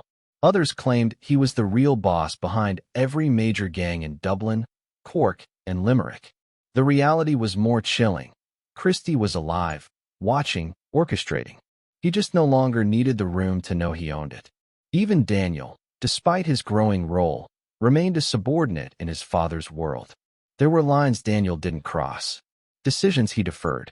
And when global law enforcement began circling his boxing ventures and questioning his money trail, there were whispers that Christie had advised him to scale down. Pull back. Move more cautiously. A chess master reminding his knight of the board. Yet Christie's disappearing act didn't go unnoticed forever. By 2022, the US Treasury Department formally sanctioned the Kinahan Cartel, naming Christie as the head of the organization and offering millions in rewards for information. That put him back on the map, but only in theory. His photo was outdated. His location unknown. No digital footprints. No verified sightings. Just a name, floating in classified memos and encrypted investigations. To most people, sanctions meant exposure. To Christie, they meant it was time to vanish even further.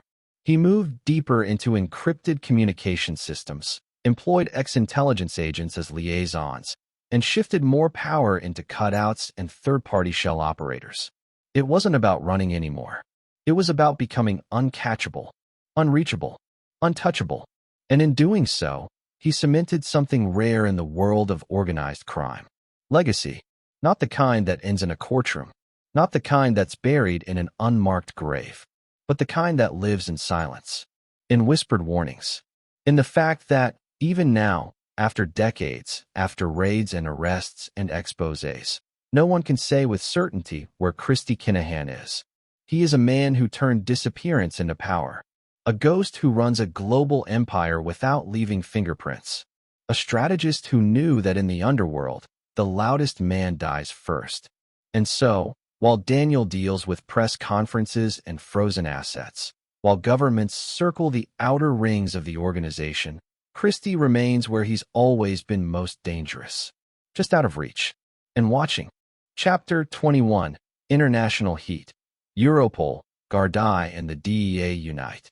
It began with a whisper in a Dublin safe house. A snatched fragment of a phone call intercepted in Rotterdam. A customs form in Antwerp that didn't quite add up. For years, law enforcement agencies across Europe had been chasing shadows, slivers of intel that hinted at a massive operation hiding in plain sight. But it wasn't until those threads were pulled together that the true shape of the beast revealed itself. And the name that kept surfacing again and again wasn't a local gang leader or a rogue smuggler. It was Christy Kinahan. For the better part of 2 decades, Kinahan had eluded justice. Not because he hid in jungles or fled to war zones, but because he adapted. He moved through boardrooms instead of back alleys. He hired accountants instead of bodyguards. And he built a criminal empire so vast, so layered, that no single country could take it down. Until they started working together. By 2021, the patience had worn thin. European streets were soaked with cocaine, gangland murders were escalating, and the Kinahan name, long thought to be just another Dublin story, was now linked to drug routes across 4 continents. The cost, in lives and blood and corrupted institutions, was rising fast. So Europol, the Gardaí, and the DEA did something rare in the world of international law enforcement. They united, not just through memos or diplomatic niceties, but in full, operational partnership. A joint task force was formed, spanning over a dozen nations, pooling surveillance data, financial records, port logs, and arrest warrants. This wasn't just a raid or a sting, it was a war room. From The Hague, Europol began coordinating communications, building a digital blueprint of the Kinahan cartel's logistics, how shipments were moved, where shell companies were registered, who fronted the flights, who opened the bank accounts. Every email, every text, every wire transfer fed into a database designed to strip the skin off the empire. In Dublin, the Gardaí had the historical context. They'd watched the Kinahan clan rise from the gritty flats of inner-city Dublin to the penthouses of Marbella and the towers of Dubai. They knew the names, the blood feuds, the local enforcers. They'd seen the coffins. Too many. Now, armed with international reach, they had more than rage. They had reach. But it was the DEA that brought the muscle of American intelligence. For years, the DEA had tracked Kinahan-linked shipments passing through Latin America. Names had popped up in cartel conversations, Irish names. The Colombians, the Mexicans, they respected Christy Kinahan, trusted him, which made him not just a European problem, but a North American threat. The DEA was done watching from the sidelines. They wanted in, and when they got in, the scope was staggering. The Kinahans weren't just buying from South America, they were partnering. Multi-ton shipments, maritime coordination with corrupt shipping companies, custom-built containers with false walls, false manifests, diplomatic diversions, encrypted flight plans. What the DEA saw was not a gang. It was a narco-enterprise operating like a multinational corporation. One DEA official said it plainly. This isn't just about drugs anymore. It's about power. The task force began drawing connections between a bribe in Casablanca and a shooting in Cork, between a customs broker in Panama and a boxing contract in Dubai. Seemingly unrelated events were reinterpreted as moves on a chessboard that spanned thousands of miles. And Christy? He was still nowhere. Not on wiretaps, not on emails, not on flight logs. But the silence, ironically, was proof of his hand. Everything was too orderly, too well-timed. The cartel's global expansion into Africa, Asia, Eastern Europe wasn't happening by accident. Someone had to be directing it. And that someone wasn't a hot-headed street thug. It was a strategist, a ghost. Meanwhile, Daniel Kinahan became the focus of global headlines. His involvement in professional boxing, meeting with world champions, brokering international deals, brought the family into the public eye in a way Christy had never allowed. The US Treasury moved quickly. In April 2022, they designated Christy, Daniel, and Christopher Jr. as key figures in a transnational criminal organization. Sanctions followed. Assets were frozen. Rewards of $5 million were issued for information. But still, no arrests, no courtroom appearances, no extraditions. Because the Kinahans had built something nearly impervious to traditional policing. Their wealth wasn't in cash. It was in trusts, foundations, offshore real estate, and cryptocurrency.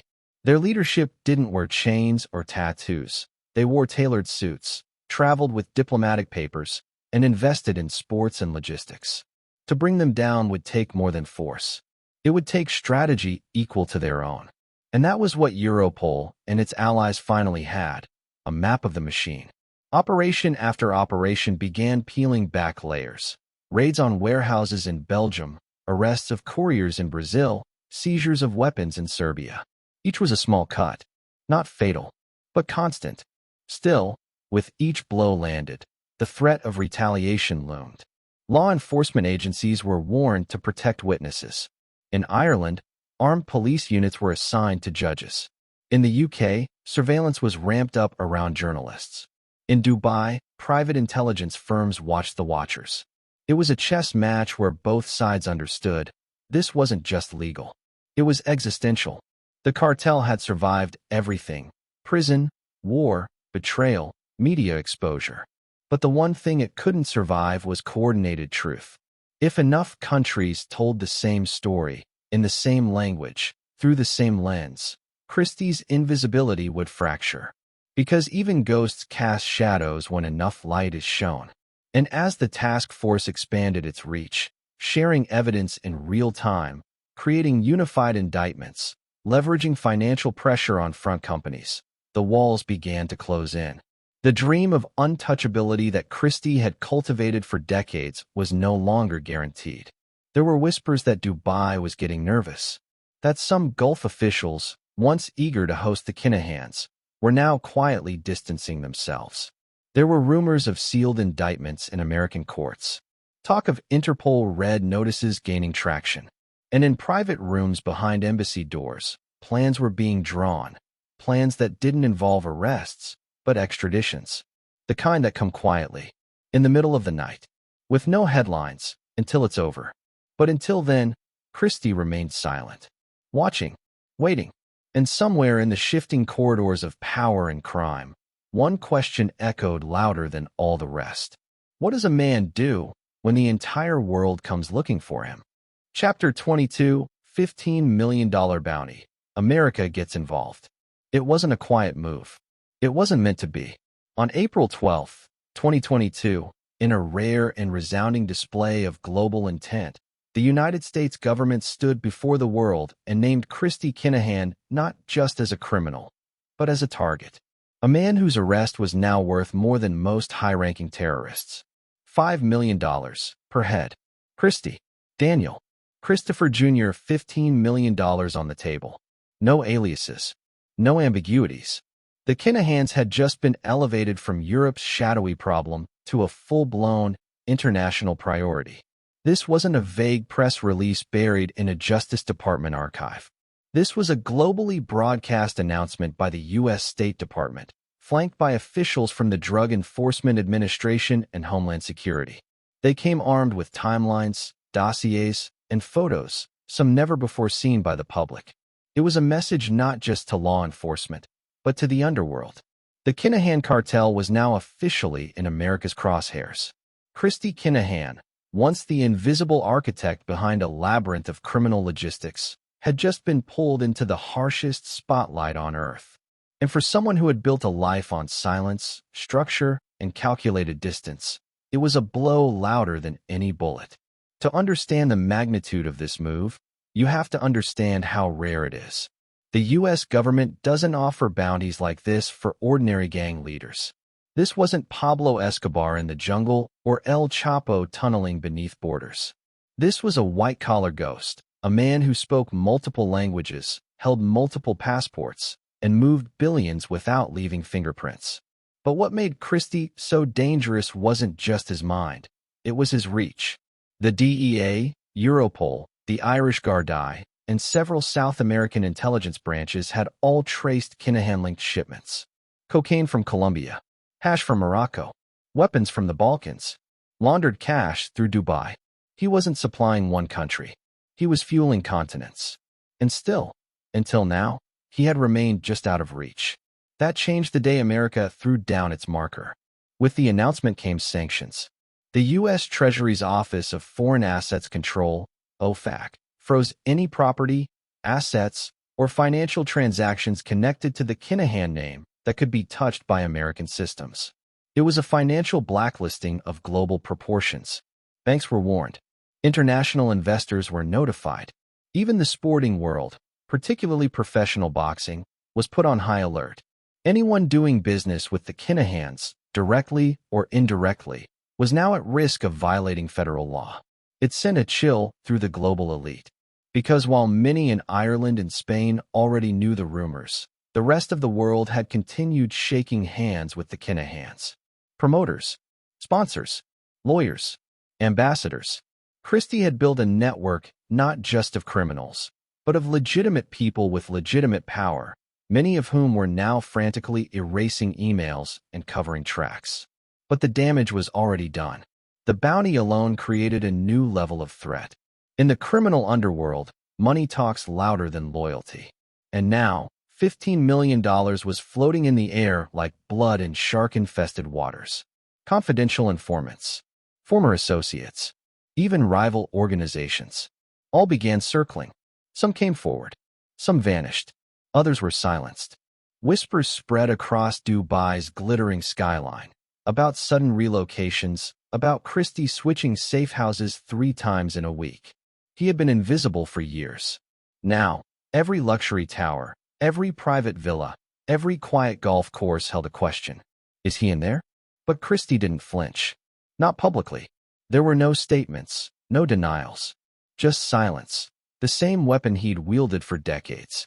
Let Daniel speak to lawyers. Let the boxing world field questions. Christy stayed where he was most dangerous, off the grid. The Americans, however, were not bluffing. Behind the scenes, classified task forces began working through sealed indictments. Cross-border operations were discussed, extradition treaties studied. And while Dubai offered a shield of wealth and complexity, even it wasn't immune to international pressure. Quiet diplomatic conversations were happening now, in embassies, in private rooms, about the limits of protection. Because a bounty that size doesn't just mark you, it isolates you. Every flight Christy took now carried risk. Every financial transaction could trigger a red flag. Every phone call could be traced. He could no longer rely on silence alone. He had to outthink the world. And yet, there was something deeper beneath the announcement. Something more than law enforcement. It was symbolic. By making Christy Kinahan a most wanted fugitive, the United States had elevated the war on transnational crime into a new arena. One that acknowledged how modern cartels don't wear colors or flash cash. They wear suits. They hold degrees. They sit quietly in places like Dubai, moving products and profits like multinational CEOs. Christy wasn't just a criminal. He was the prototype of a new kind of global threat. One that couldn't be bombed. One that couldn't be bullied. Only dismantled, piece by piece. And so, as 2022 gave way to 2023, the net around him tightened. Travel became harder. Trust became thinner. Christy had always lived by one rule: stay hidden, stay safe. But now, hiding wasn't enough. With $5 million on his head, his name on Treasury lists, and half the world's intelligence agencies tracing his web, Christy Kinahan had become something he'd fought his entire life not to be. A public fugitive. And in the distance, just over the shimmering desert haze, a quiet but undeniable question began to grow louder by the day. How long can a ghost survive when the whole world is hunting him? Chapter 23, The Dossier, file sent to Ireland's DPP. It arrived in silence. No flashing lights. No press conference. Just a sealed file, thick, coded, and cold, delivered to the office of the Director of Public Prosecutions in Dublin in early 2024. Years of surveillance, thousands of intercepted messages, hidden camera footage, financial records, shipping manifests, and forensic audits. A dossier nearly 2 decades in the making. And at the center of it all, Christy Kinahan. The submission of this file by the Gardaí wasn't just another bureaucratic step. It was a signal that Ireland, long haunted by the quiet ascent of its most elusive crime boss, was preparing to act. The Kinahan cartel had evolved from inner-city dealers to global traffickers, but the Irish state was now standing up to reclaim the narrative. The hunted were being named, and the hunters were closing in. For law enforcement, it was a moment of vindication, a reckoning. The Garda National Drugs and Organized Crime Bureau, along with the Criminal Assets Bureau, had spent years peeling back the layers. They'd watched the Kinahan empire transform into a franchised, global network, a decentralized octopus with tentacles in Dubai, Africa, Latin America, and Eastern Europe. But this file wasn't about scope. It was about proof. Contained in the dossier were direct links between shipments and shell companies, between murder plots and encrypted phone trails, between offshore trusts and criminal proceeds. It named names, listed properties, detailed money flows. It connected Christy not just to the cartel's rise, but to its every decision, its violence, its machinery, its laundering pipelines. More importantly, it established intent. This wasn't just a case about drugs or guns or bank fraud. It was about conspiracy, about directing a criminal organization that killed, corrupted, and destabilized. The file outlined patterns of behavior designed to protect the leadership from exposure, while allowing foot soldiers to do the dirty work. The Kinahan business model was presented as a criminal corporation, with Christy Kinahan cast not as a rogue smuggler, but as its CEO. The DPP now held the power to transform this intelligence into prosecution. But it wasn't just Ireland watching. Because behind this move, quietly but unmistakably, was a larger ambition: extradition. Christy Kinahan was living under the gilded shadow of Dubai. No arrests, no public statements. But with the United States, Europol, and the UK already circling the cartel, Ireland now needed to stake its own legal claim. The submission of the dossier to the DPP was the first domino in a much bigger chain, a chain that could lead to warrants, red notices, and formal extradition requests. It wouldn't be easy. Dubai wasn't a playground. It was a fortress, and the Kinahans had embedded themselves deep inside it, buying influence, sheltering behind legal loopholes, and nesting their assets in offshore havens. Extraditing Christy would require political pressure, diplomatic maneuvering, and airtight legal strategy. Ireland couldn't go it alone, but they didn't have to, because the Americans were still pushing. The $15 million bounty was still active. Europol's transnational task force was still compiling evidence. And now, with Ireland preparing to act, momentum was shifting. Slowly, powerfully, dangerously. Sources close to the Gardaí confirmed that the file not only included financial data, but direct links to multiple homicides. Murders in Dublin. Gunmen flown in from Spain. Safe houses leased under aliases. Burner phones registered to shell entities in Gibraltar. The violence was no longer abstract. It was documented. The weight of the file raised a deeper question within the Irish state. What happens next? Prosecution would take time. Years, possibly. The legal systems of Ireland and the UE don't operate on the same terrain. But pressure could be applied in other ways. Diplomatic visits. Trade leverage. Public condemnation. Christy Kinahan may have hidden himself from law enforcement, but he couldn't hide the consequences of his actions forever. Inside the DPP's office, legal teams began reviewing every page, dotting every I, scrutinizing the chain of evidence. No room for error. No procedural cracks. Because the moment they moved forward, formally, legally, the Kinahan cartel would know, and they would respond. That's the danger. When an empire starts to fall, its foundations tremble. Loyalty frays. Informants emerge. Panic replaces silence. Every man watches his back. Even Christy. Especially Christy. Because this was no longer just about smuggling cocaine into Antwerp or laundering millions through property scams in Marbella. This was about home. Ireland. The streets where it all began. The city where Christy first ran scams with forged checks and fake IDs. The country that gave birth to the man who became the Ghost. Now, that country was calling him back. Not with honor, not with exile, but with charges. And beneath the polished courtrooms and diplomatic exchanges, one truth hovered like smoke in a dim-lit bar. Christy Kinahan had always prepared for war, but he never prepared for justice. And justice was on its way. What remained to be seen? What kept Gardaí awake at night and prosecutors frozen in anticipation was how the Ghost would react when finally cornered by something he couldn't bribe, shoot, or run from. A legal system armed with evidence and a nation demanding closure.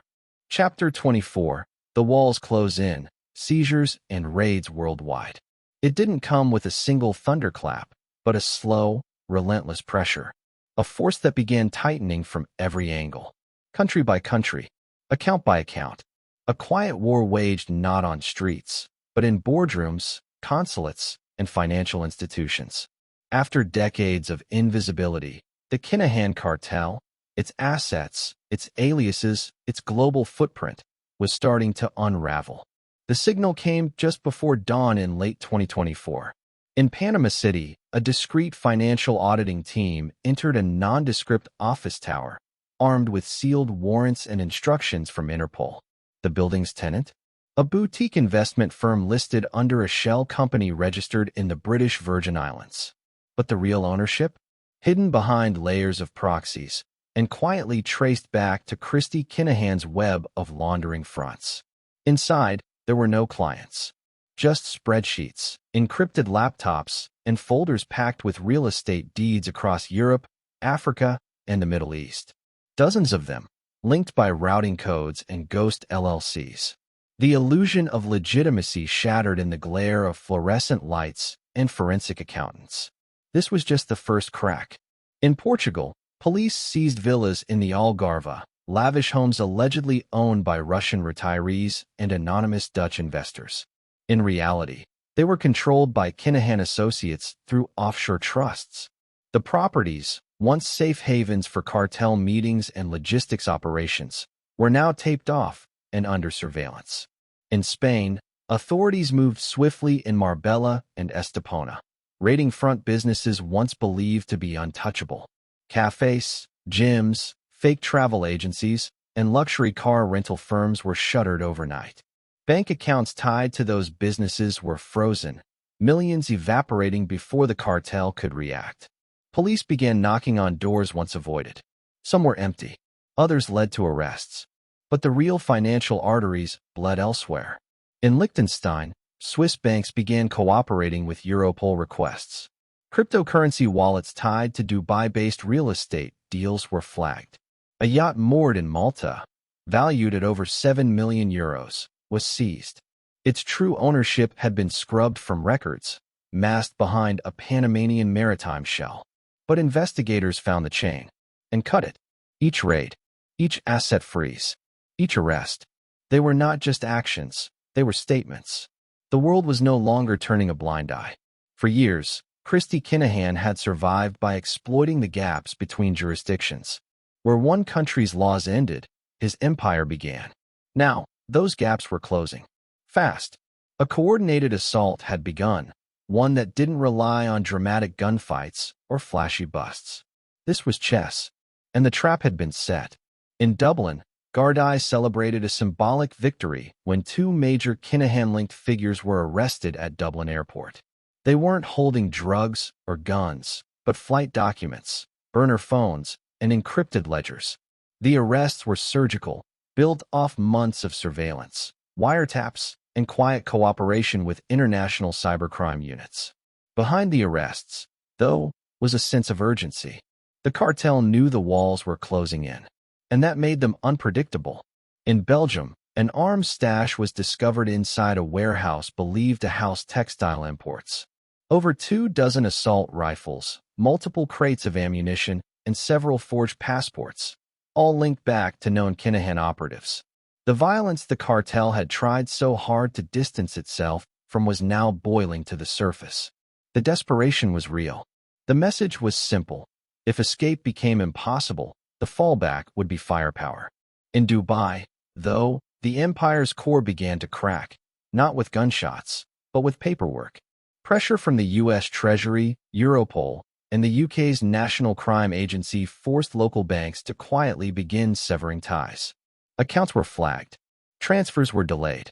Private security companies working for Kinahan-linked businessmen started receiving quiet warnings. Travel permissions were restricted. Visas began expiring. Allies started vanishing. Christie's sons, Daniel and Christopher Jr., began moving more cautiously. Daniel, once a bold figure in the boxing world, now avoided public appearances. His businesses were scrutinized. Promoters backed away. Even those in the Middle East who once welcomed them began growing cold. The Kinahan name was no longer glamorous. It was radioactive. But while the cartel's financial operations fractured in Europe and the Gulf, there was still one lingering question. Where was Christy? No one could say for sure. There were rumors of him boarding a private jet in Qatar, of him living under a false name in West Africa. One theory said he had undergone surgery to change his appearance, another that he was negotiating a quiet surrender through intermediaries. None of it confirmed, all of it possible. But what was undeniable was that his creation was crumbling.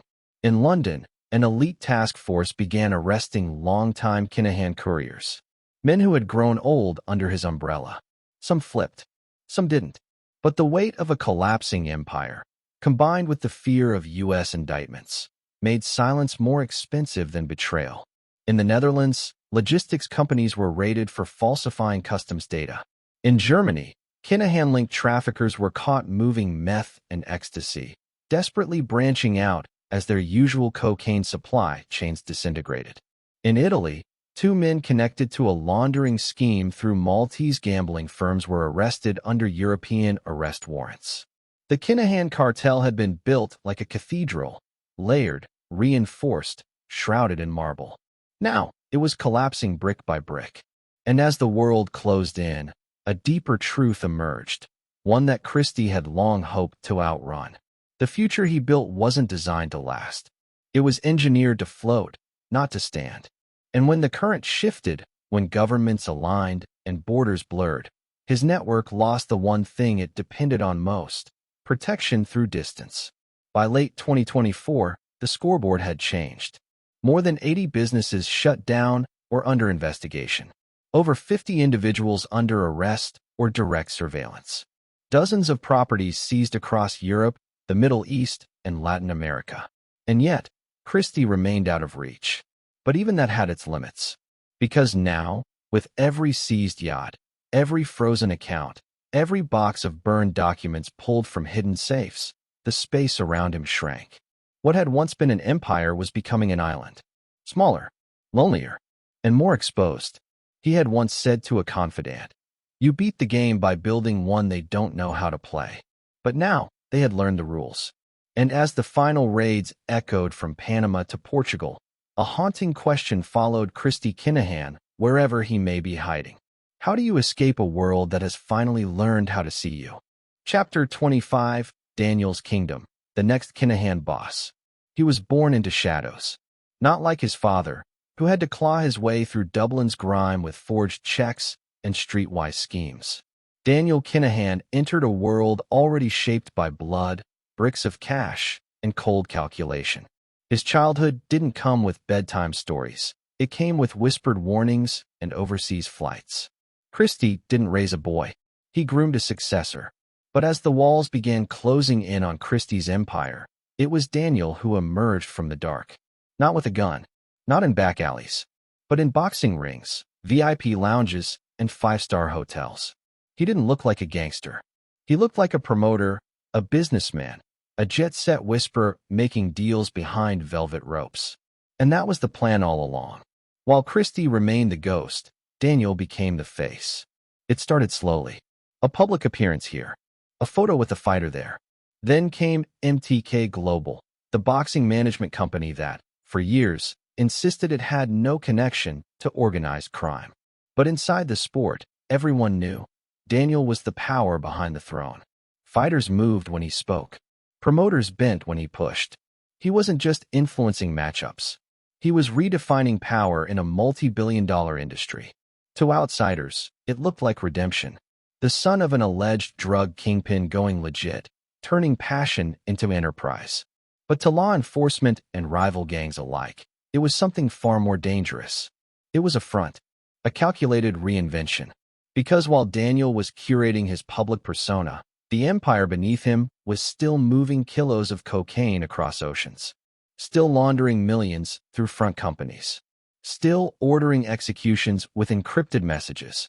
The cartel never slowed down, it just got quieter, slicker. And Daniel was now steering the ship. Christy, ever the tactician, slowly withdrew. Publicly, he was already gone. Privately, he remained a voice in the shadows.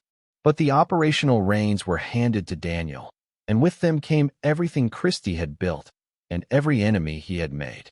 Daniel inherited a kingdom, but it was a fractured one. The Hutch-Kinahan feud had already turned Ireland into a war zone. The 2016 Regency Hotel attack, meant to kill Jerry Hutch, only escalated a blood feud that left over 20 men dead. The streets of Dublin, once ruled with an iron silence, now echoed with gunfire and paranoia. Every shooting, every funeral, carried whispers of Daniel's name. He denied involvement. Always. But the streets didn't believe in denials. They believed in blood. And there was plenty of it. As Daniel rose in prominence, so did the threats. Old rivals reemerged. Former allies grew restless. Even inside the cartel, cracks formed. Some questioned his decisions. Some feared his growing arrogance. Because Daniel wasn't like Christy. He was louder, more visible, more brazen. Where Christy operated like a shadow slipping through locked doors, Daniel walked straight through the front entrance, smiling for the cameras. It made him vulnerable. His jet-set lifestyle drew attention.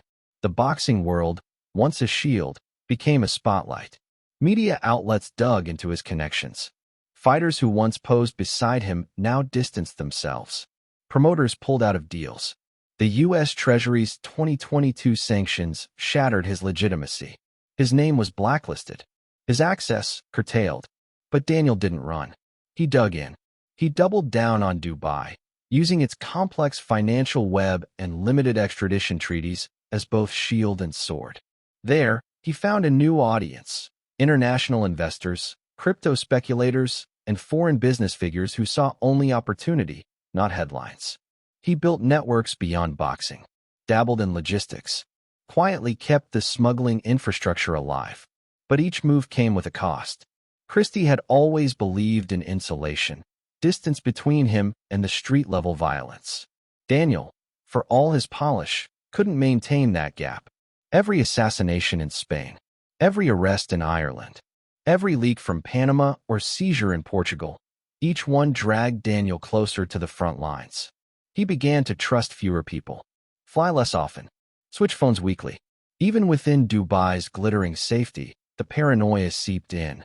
There were whispers that he had tripled his private security, that he rarely stayed in one place more than a few nights, that he no longer trusted the very men who once pledged their loyalty in blood. But perhaps the most damning inheritance Daniel received wasn't the logistics or the wealth. It was the legacy of fear. Because Daniel wasn't just trying to maintain a criminal empire. He was now navigating a world where everyone wanted something from him. Law enforcement wanted his arrest. Rivals wanted his head. Associates wanted his silence. And the public? The public wanted to know who this man really was.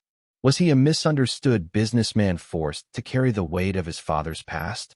Or was he the new kingpin, sharper, hungrier, and more reckless than the ghost who raised him? The answer, perhaps, lies in what comes next. Because Daniel has no escape route, no clean retirement, no quiet beach in South America to fade into.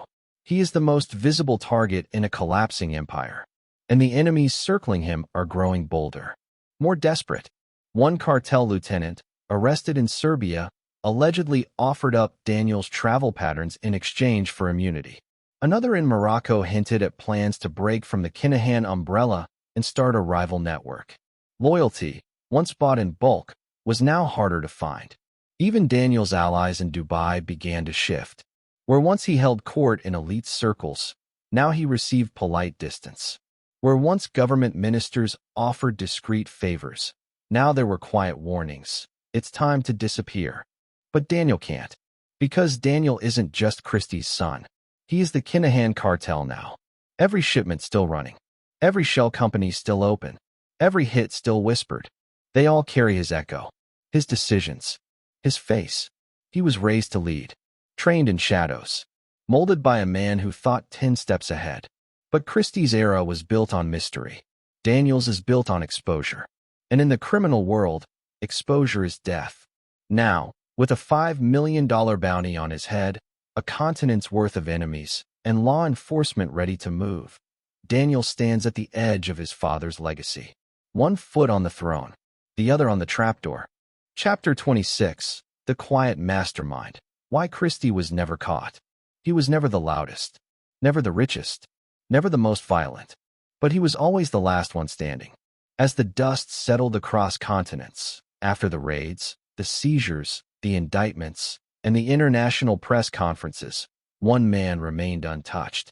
No mugshot, no handcuffs, no courtroom sketch, just a name on red notices, whispered through encrypted messages and discussed behind closed doors by frustrated agents from Dublin to DC. Christopher Vincent Kinahan, the man they called the Dapper Don, the ghost kingpin, Ireland's silent narco. A criminal empire builder who never once fired a shot in public, never left a digital fingerprint, and never seemed to be in the wrong place at the wrong time. Others built armies. Christy built exits. And that's why they never caught him. He understood the game differently. Most drug lords play it like a street war: aggression, territory, fear. Christy played it like chess at a global scale.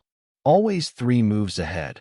Always reading the board before anyone else knew a game had begun. Where others clung to ego, Christy chose disappearance. And it worked. From the very beginning, he avoided the classic traps. No flashy cars in his name. No gaudy gold chains. No overexposed photographs at clubs or weddings. His wealth moved like oil in water, spreading wide, slipping through cracks, impossible to contain. Offshore accounts in Panama, property holdings in Spain through British Virgin Island fronts, trust funds tucked in Gibraltar. Christie's fortune wasn't in a safe. It was in the system itself. Even his physical presence was a mystery. He could disappear into Spain, then resurface in Morocco, then slip into Dubai with a passport issued under a variation of his name, or fly under a diplomatic arrangement tied to a shell NGO. He spoke multiple languages, held multiple identities, changed phones weekly. His movements were deliberate, rehearsed, nearly mathematical. But evasion wasn't just about paperwork. It was about control. Christie operated like an intelligence chief, not a street boss.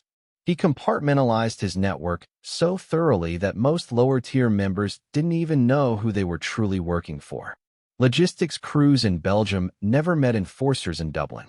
Cleaners in Morocco never spoke to accountants in Liechtenstein.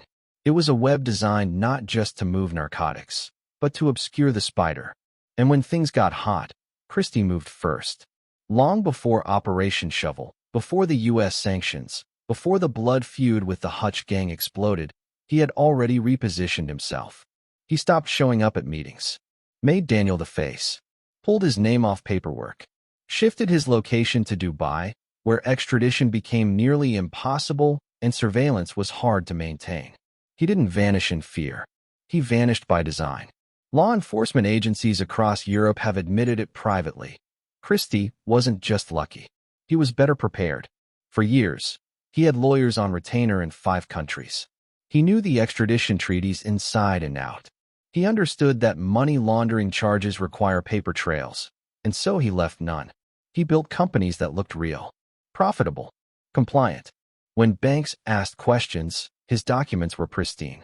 And when they weren't, he knew which officials to approach, which gaps in the system to widen, which doors to knock on, and which to avoid entirely. But perhaps Christie's greatest weapon wasn't his intelligence or his network. It was his discipline. While other gang leaders basked in status and fell to hubris, Christie remained methodical, cold, unemotional.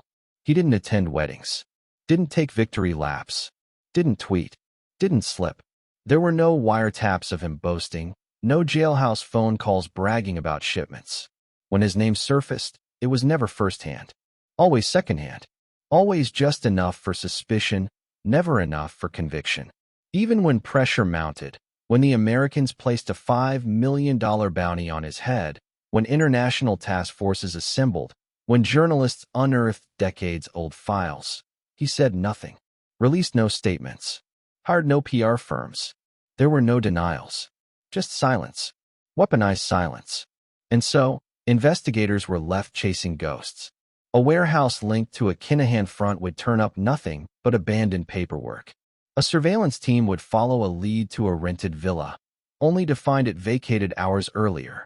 A business trace to Christie's shell company would have its assets moved the week before a warrant was signed. It was a pattern repeated over and over. And it left law enforcement with a cruel truth. You can't arrest what you can't find. But Christie's invisibility came at a cost. Isolation. As Daniel stepped into the spotlight and the empire fractured, Christie became increasingly removed. He trusted fewer people, delegated more, spoke only through trusted intermediaries, if at all. Some say he stopped communicating altogether, that he simply watched from a distance, letting the world burn as he retreated further into anonymity. And maybe that's how he planned it all along. To build an empire so vast, so carefully spread out, that even as it collapsed, the architect remained untouched. To fade before the flashbulbs, to slip into the background just as the world turned its cameras toward his sons, his soldiers, his name. But history isn't finished, because the world has changed. Borders are tighter. Surveillance is smarter. Financial systems now talk to each other. The very systems Christie once manipulated have begun to learn his moves. And the net that failed for decades is no longer built by one country, but by dozens. Still, as of today, Christy Kinahan remains free, a man accused of building one of the world's most powerful drug empires, the alleged mastermind behind billions in narcotics and dozens of violent deaths. And yet, no conviction, no trial, no courtroom reckoning. How? Because for Christie, crime wasn't chaos. It It was architecture, and every blueprint he drew came with escape routes, just in case the walls ever closed in. But as the final chapters begin to write themselves, as the empire he built turns to ash, the world is left wondering. What happens to the architect when there's nothing left to build? Chapter 27. The Cartel's Shadow, Legacy in Ireland and Beyond. It began with forged checks in Dublin and ended with a multinational crime empire that stretched from South America to Southeast Asia. But Christy Kinahan's greatest mark wasn't in the bloodshed or the billions. It was the blueprint he left behind, a method, a model, a mindset that would outlive his leadership. The Kinahan cartel didn't just make money.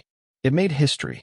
Ireland had seen criminals before, tough men, local bosses, neighborhood enforcers. But the Kinahans broke the mold. They weren't just another gang. They were the first true cartel to emerge from Irish soil, operating with the scale and sophistication of Colombia, Mexico, or Italy. And the ripple effects still pulse through the underworld today. In Dublin, the streets are quieter now, but not safer. The cartel's war with the Hutch gang left more than 24 bodies and a generation of communities scorched by fear. In working-class neighborhoods where kids once traded football stickers, now they traded whispers. Who got shot? Who got paid? Who got caught? Families moved. Shops shut down. Trust eroded. And yet, the cartel never needed to fire a bullet to keep its grip. They controlled the game through economics. They flooded the Irish market with cocaine so pure and so cheap that rival dealers had to buy from them just to survive. Young men who once avoided trouble were drawn in by the fast money. The Kinahans didn't recruit soldiers. They recruited loyalty built through debt, status, or fear. And even now, with international pressure mounting, the residue of that power remains. Some lieutenants were arrested. Others disappeared. But the network was built like a hydra, cut off one head, and two grew back. Independent cells still operate in Dublin, Limerick, and Cork, moving smaller shipments, using the old codes, the old safe houses. Their allegiance to the Kinahans is silent, but strong. A nod, a whisper, a method passed down. Because more than anything, the Kinahans taught Irish criminals how to think globally. Before Christie, Irish gangs looked inward, at their neighborhoods, their rivalries, their turf. After Christie, they looked outward, at Spain, at Morocco, at Rotterdam, Antwerp, Dubai, and Panama. They learned about offshore accounts, ghost companies, crypto laundering, and encrypted comms. They evolved from street thugs into businessmen, with murder as a side effect of logistics. But the cartel's legacy didn't stop in Ireland. Across Europe, Kinahan operatives left their fingerprints on smuggling routes that still operate today. Eastern European gangs adopted Kinahan logistics. North African hash networks copied their maritime methods. Even in South America, whispers in Colombia and Venezuela spoke of the Irishmen who brokered deals with cartels once reserved for only the Italians or the Mexicans. In Belgium, a seized shipping container in Antwerp still bore the faint scent of the cartel, its seals traced back to front companies first registered by Kinahan-linked fixers. In the UK, a wave of high-purity cocaine arrests led investigators down a chain that pointed not to a new syndicate, but to an old one, repackaged, franchised, still operating in the Kinahan mold. And that was Christie's genius. He didn't just build an empire. He built a template. Decentralized. Professional. Quiet. No central headquarters. No loyalty oaths. Just roles, protocols, and a culture of compartmentalization. One crew handles logistics. Another handles debt collection. Another deals with crypto laundering. None of them knows the full picture, but all of them know the system. That system lives on. Even as law enforcement dismantles cells and seizes assets, they struggle to contain the ideology behind it. Because the Kinahan cartel wasn't just about crime, it was about scale. It proved that a man from Dublin could move as much coke as a Medellin boss, that Irishmen could sit at the table with Russians, Dutch, Moroccans, and Colombians, and be respected. It changed the game forever. Today, criminal syndicates across Europe mimic Kinahan methods without even realizing it. Use their trafficking corridors, hire their former fixers, launder money through blueprints first tested in Marbella and Dubai. In that sense, Christy Kinahan isn't just a fugitive. He's a founding father of modern European organized crime. Even the response from law enforcement, the task forces, the global sanctions, the interagency cooperation, was shaped by the need to catch him. Europol's data-sharing reforms, Ireland's criminal asset legislation, the US State Department's foreign bounty initiative, all emerged, in part, because the Kinahans made the old ways obsolete. They raised the bar, and in doing so, they forced the system to evolve. But that evolution came at a cost, not just in dollars, or drugs, or weapons, but in lives. Dozens of killings from Dublin to Malaga, families displaced, communities destabilized. A generation of young men who believed that the cartel was the only ladder out of poverty, only to find themselves in prison or a grave. And for all the precision Christy built into his network, one truth remains. You can't scale crime without scaling destruction. Today, the Kinahan name is etched into both law enforcement manuals and street lore. It represents power, calculation, and cold professionalism. But it also represents loss, the kind that lingers long after the newspapers stop printing names. In schools across inner-city Dublin, there are kids who can't name the president of Ireland, but they know who Daniel Kinahan is. They've seen the mansions, the cars, the gold watches.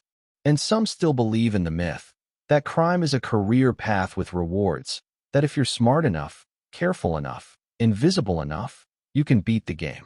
But they haven't read the last chapter yet. Because behind every empire is a shadow, and behind the Kinahan legacy lies a question still unanswered. What happens when the blueprint outlives the man? When Christy Kinahan finally disappears for good, either into a cell, a grave, or a forgotten identity, what remains is what he left behind. An underworld that thinks in spreadsheets. A generation of criminals chasing shadows. A continent still trying to close the door he kicked open. Chapter 28, Still at Large, The Myth of Christy Kinahan. The world knows his name. His face has circled Interpol bulletins, appeared beside mugshots of traffickers and arms dealers. His empire has been dissected in courtrooms, in intelligence files, and on international news segments. Yet, for all the attention, for all the fury aimed his way, Christy Kinahan remains a free man. No arrest, no trial, no confirmed location. In a world where satellites can track license plates from orbit and smartphones betray even the most careful criminals, Christy Kinahan has done what few have managed. He has vanished. Not in the mystical sense, but in the cold, calculated way only a true strategist can. He didn't run. He prepared. He mapped out his escape routes long before the law came knocking. The United States placed a $5 million bounty on him. The European Union compiled mountains of evidence. Gardaí worked tirelessly to chase every thread. Still, no cuffs, no raid, not even a verified sighting. That absence has transformed him from a man into a myth.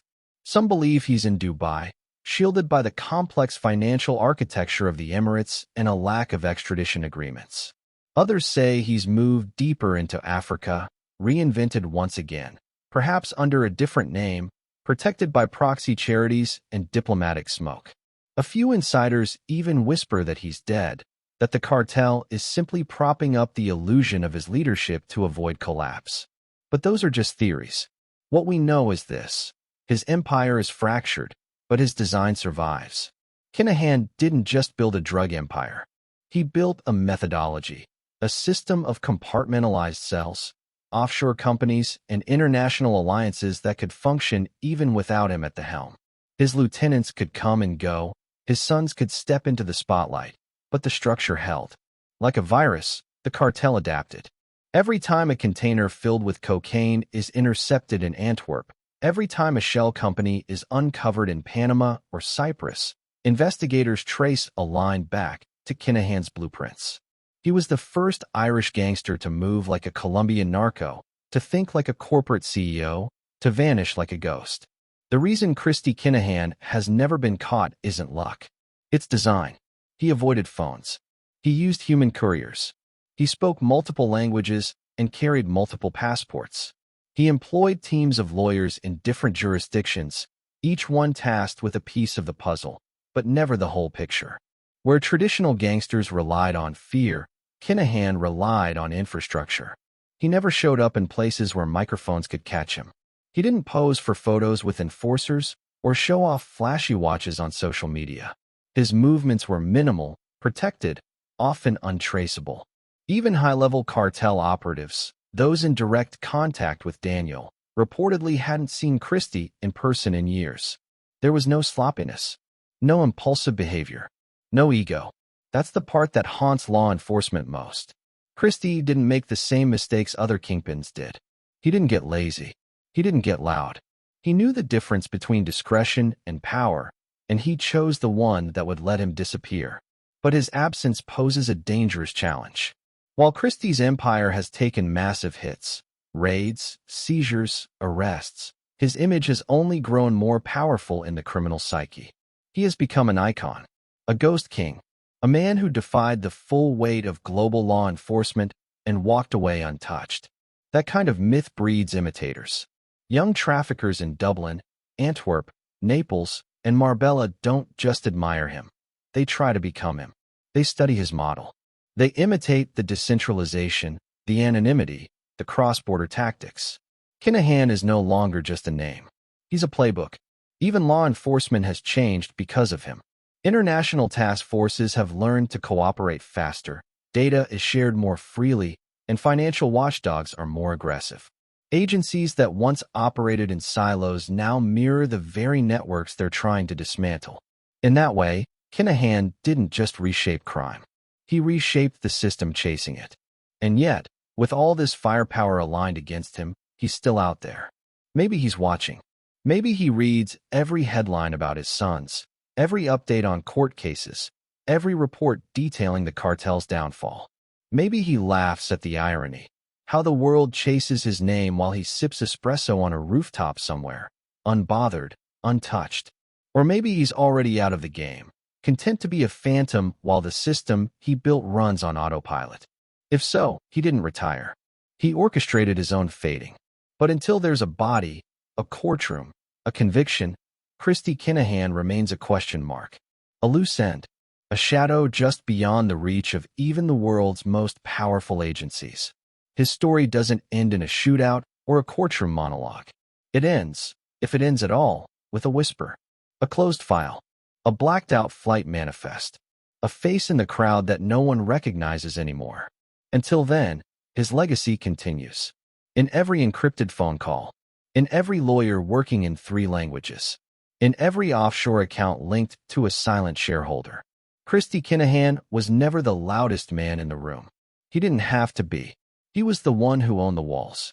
And for now, he's still walking free.